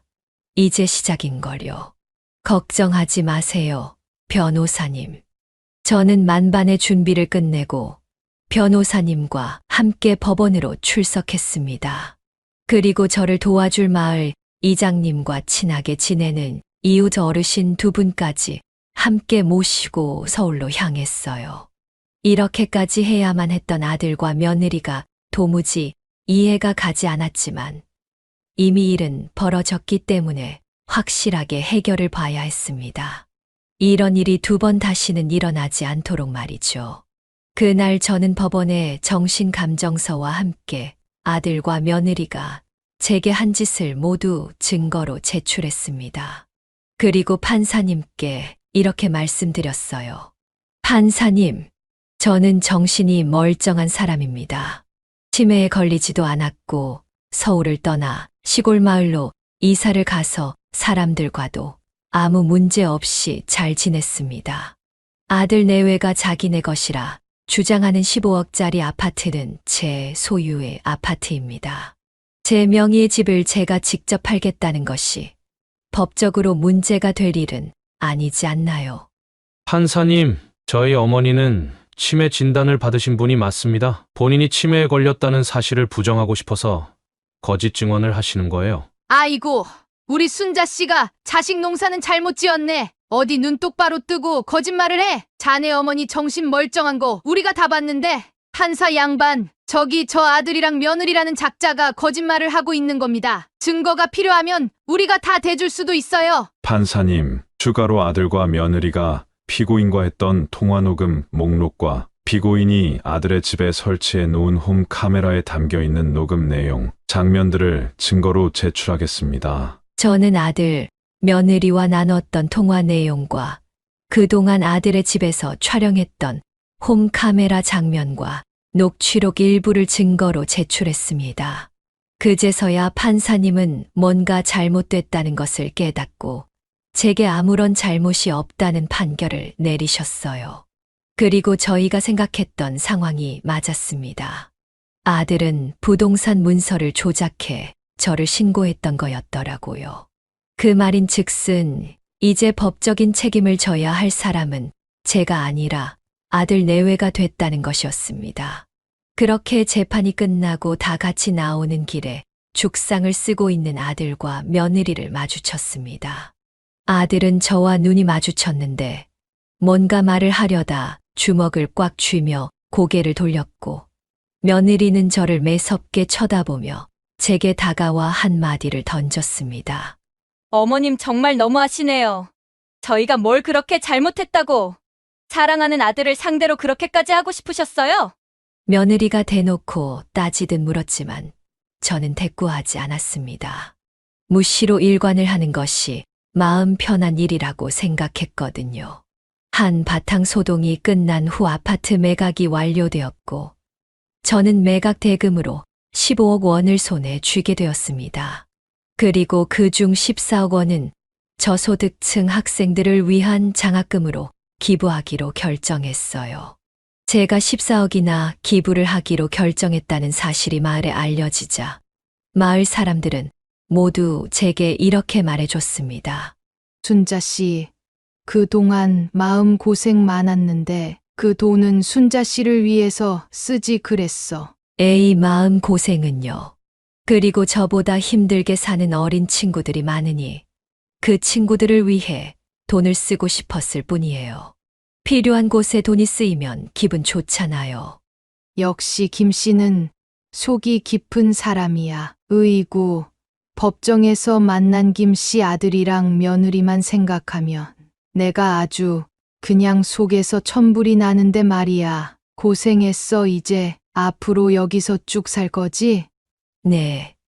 앞으로 여기가 제 고향이다 생각하고 쭉 살려고요. 서울에서 운영하던 가게도 완전히 정리하고 내려왔어요. 그리고 여기서 다시 가게를 시작해볼까 싶어요. 오, 그거 괜찮지. 마침 저기 읍내에 빈 가게가 하나 생겼다는 이야기를 들었는데 내가 도와줄게. 저는 그렇게 마을 이장님의 도움으로 읍내에 새롭게 칼국수 가게를 차리게 됐습니다. 사실 워낙 지역이 작았기에 장사가 잘 될까 싶었는데 생각보다 빠르게 입소문을 탔고 동네 사람들뿐 아니라 인근 도시에서 찾아오는 손님들로 북적이게 됐어요. 저희 가게를 찾아온 손님들은 모두 다 이런 칼국수 맛은 처음이에요. 라며 감탄했고 그런 손님들을 보면서 요리에 대한 자부심을 다시 한번 느낄 수 있었습니다. 그러던 어느 날 뜻밖의 일이 벌어지게 됐어요. 바로 지역 방송국에서 연락이 온 것이었죠. 지역 신문을 통해 저희 가게가 알려졌고 제작진이 이를 보고 흥미를 느껴 방문을 하고자 했던 것이었죠. 방송국 PD는 저희 가게에 찾아와 제게 인터뷰를 요청했습니다. 김순자님, 안녕하세요. 저희는 지역 방송국에서 나왔습니다. 요 작은 시골 마을에서 제일 장사가 잘 되는 칼국수집이라고 해서 찾아왔어요. 우리 사장님의 이야기를 담고 싶은데 혹시 촬영 좀 할 수 있을까요? 인터뷰도 몇 개 따고 싶은데. 어머나, 방송이라니요? 저는 그냥 평범하게 가게를 운영하는 사람이에요. 방송에 나갈 만큼 막 장사가 잘 되는 것도 아닌데. 사장님께서 어떻게 여기서 가게를 운영하게 되셨는지도 궁금하고, 장사가 잘 되는 비결도 궁금하고, 또 사장님 개인에 대한 이야기도 궁금해서요. 꼭 사장님의 이야기를 담고 싶습니다. 가능할까요? 제작진의 끝없는 설득 끝에 결국 저는 방송 인터뷰를 수락했습니다. 카메라 앞에서 저의 이야기를 하는 것이 솔직히 많이 낯설었지만 저의 진심을 전하는 데에만 집중했습니다. 그리고 시간이 지나 저의 이야기가 방송된 후 저의 삶은 예상치 못한 변화를 맞이하게 됐어요. 제가 나온 방송을 본 사람들이 전국에서 응원의 메시지를 보내왔습니다. 특히 제가 기부했던 장학금 수혜자들의 가족들이 저희 가게로 찾아와서 감사 인사를 전하기도 했어요. 사장님, 방송 보고 찾아왔어요. 꼭 한번 뵙고 싶었는데 저희 딸이 사장님 덕분에 걱정 없이 책도 사고 학용품도 살 수 있게 됐어요. 정말 감사합니다. 그리고 사장님께서도 마음고생 많으셨을 텐데 이렇게 거리낌 없이 남을 도우시고 정말 존경스러워요. 아유, 존경스럽다니요. 저한테 존경이라는 타이틀은 과분 그 자체예요. 저는 그저 공부를 하지 못하고 힘들게 살아가는 아이들을 돕고 싶은 마음에 기부를 한 것뿐인걸요. 학용품도 사고 책도 살 수 있어서 정말 다행이네요. 이렇게 찾아와 주셔서 정말 감사합니다. 사실 방송 인터뷰를 하면서 저의 개인적인 이야기를 털어놓았습니다. 아들과 며느리의 이야기를 하게 됐는데 그게 중심적으로 퍼지게 되면서 제게 응원을 보내주시는 분들이 정말 많아졌어요. 가게로 찾아오시는 손님들도 방송을 봤다고 어떻게 그런 아들과 며느리가 있을 수 있냐며 저를 대신해서 화를 내주시기도 했습니다. 민망하기도 했지만 감사하기도 하더군요. 내 편에 서서 이렇게 화내주는 사람이 있다는 게 든든하게 느껴지기도 했고요. 그렇게 방송의 여파로 찾아오는 손님들도 늘어가고 많은 분들의 응원을 받고 살아가던 어느 날 아들이 홀로 저희 가게를 찾아왔습니다. 가게 문 앞에 서 있는 아들의 모습을 보는 순간 마음이 무척이나 복잡해지더군요. 아들은 말없이 고개를 푹 숙이고 있었고 저는 한숨을 내쉬며 아들을 가게 안으로 들였습니다. 다행히 영업 시작 전이라 손님이 없었거든요. 나는 너하고 더 이상 할 말이 없는데 어쩐 일로 찾아온 거냐? 어머니, 죄송합니다. 제가 너무 어리석었어요. 어머니께 잘못했던 일들이 너무 많다는 걸 이제야 깨닫게 됐어요. 그리고 저 결국 정연이랑 갈랐었어요. 재판 이후로 자기가 원하는 대로 되지 않았다고 저에게도 어머니한테 했던 것처럼 점점 차가워지기 시작하더라고요. 그제서야 깨달았어요. 어머니가 얼마나 힘드셨을까, 마음이 얼마나 아프셨을까 하면서요. 그 말을 듣는 순간 분노와 슬픔 그리고 안쓰러움이 뒤섞인 감정이 치밀어 올랐습니다. 솔직히 이혼까지 했으리라고는 생각하지 못했는데 며느리는 참 끝까지 못돼 먹은 사람이었구나 싶었어요. 저는 울고 있는 아들을 보며 차분하게 말했습니다. 나는 이미 재판이 끝난 후부터 너를 용서하기로 했다. 아니, 어쩌면 용서가 아니라 없는 셈 치기로 마음을 먹은 걸지도 모르겠구나. 우리는 이제 서로 없는 셈 치고 살면서 각자의 삶을 살아가는 게 맞다고 생각한다. 너도 이제는 내 삶을 찾아야 하지 않겠니? 아들은 제 말을 듣고 잠시 말을 잇지 못하다가 고개를 끄덕였습니다.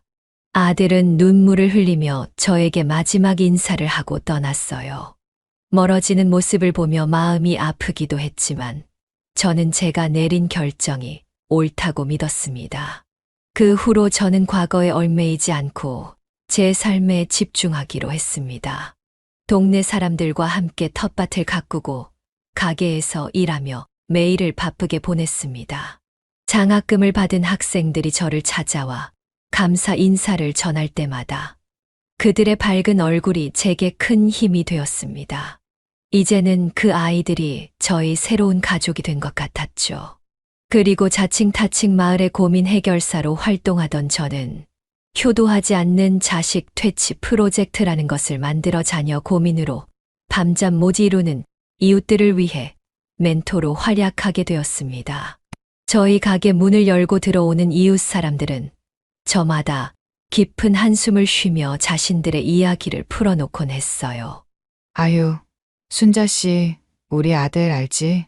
어제 갑자기 나한테 전화해서는 100만 원만 빌려 달라고 하는 거야. 그래서 내가 취업해라. 아니면 일용직이라도 해서 돈을 벌어라고 했더니 뭐라는 줄 알아? 자기는 일을 하지 않을 거래. 평생 그렇게 살 거래. 어휴, 김 사장님, 제 딸은요. 갑자기 저희 집을 리모델링 하자고 하더니 아예 집을 자기들 명의로 돌리겠다는 거 있죠? 어이, 김 사장, 우리 아들이 뭐라는 줄 알아? 자기는 우리를 보살필 능력이 없다면서 되려 우리 보고 자기를 책임지래. 그리고 우리한테 생활비 내놓으라는 거 있지?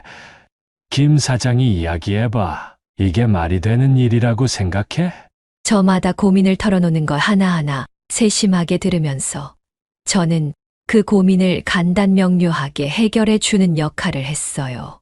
대부분 저를 찾아오시는 분들은 그 답변에 만족하시는 편이었죠. 자식과 연을 끊으라는 게 아닌 자식이 했던 말을 그대로 돌려주는 방법을 알려주곤 했습니다. 눈에는 눈, 이에는 이라는 말이 있는 것처럼 말입니다. 그리고 어느 날은 저와 비슷한 사연을 가진 어르신도 저를 찾아와서는 눈물을 글썽이며 이렇게 말씀하셨어요. 요즘 우리 딸이랑 사이가 너무 멀어진 것 같아. 예전에는 이렇게까지 서먹하지는 않았는데 이제는 전화도 하지 않으려고 해. 도대체 내가 어떻게 해야 할까? 제가 겪어보니 가끔은 먼저 자식한테 마음을 열고 다가가는 것도 필요하더라고요. 다만 절대로 스스로를 희생하지 마세요. 관계를 회복하려면 서로가 노력해야 하는 겁니다. 아시겠죠?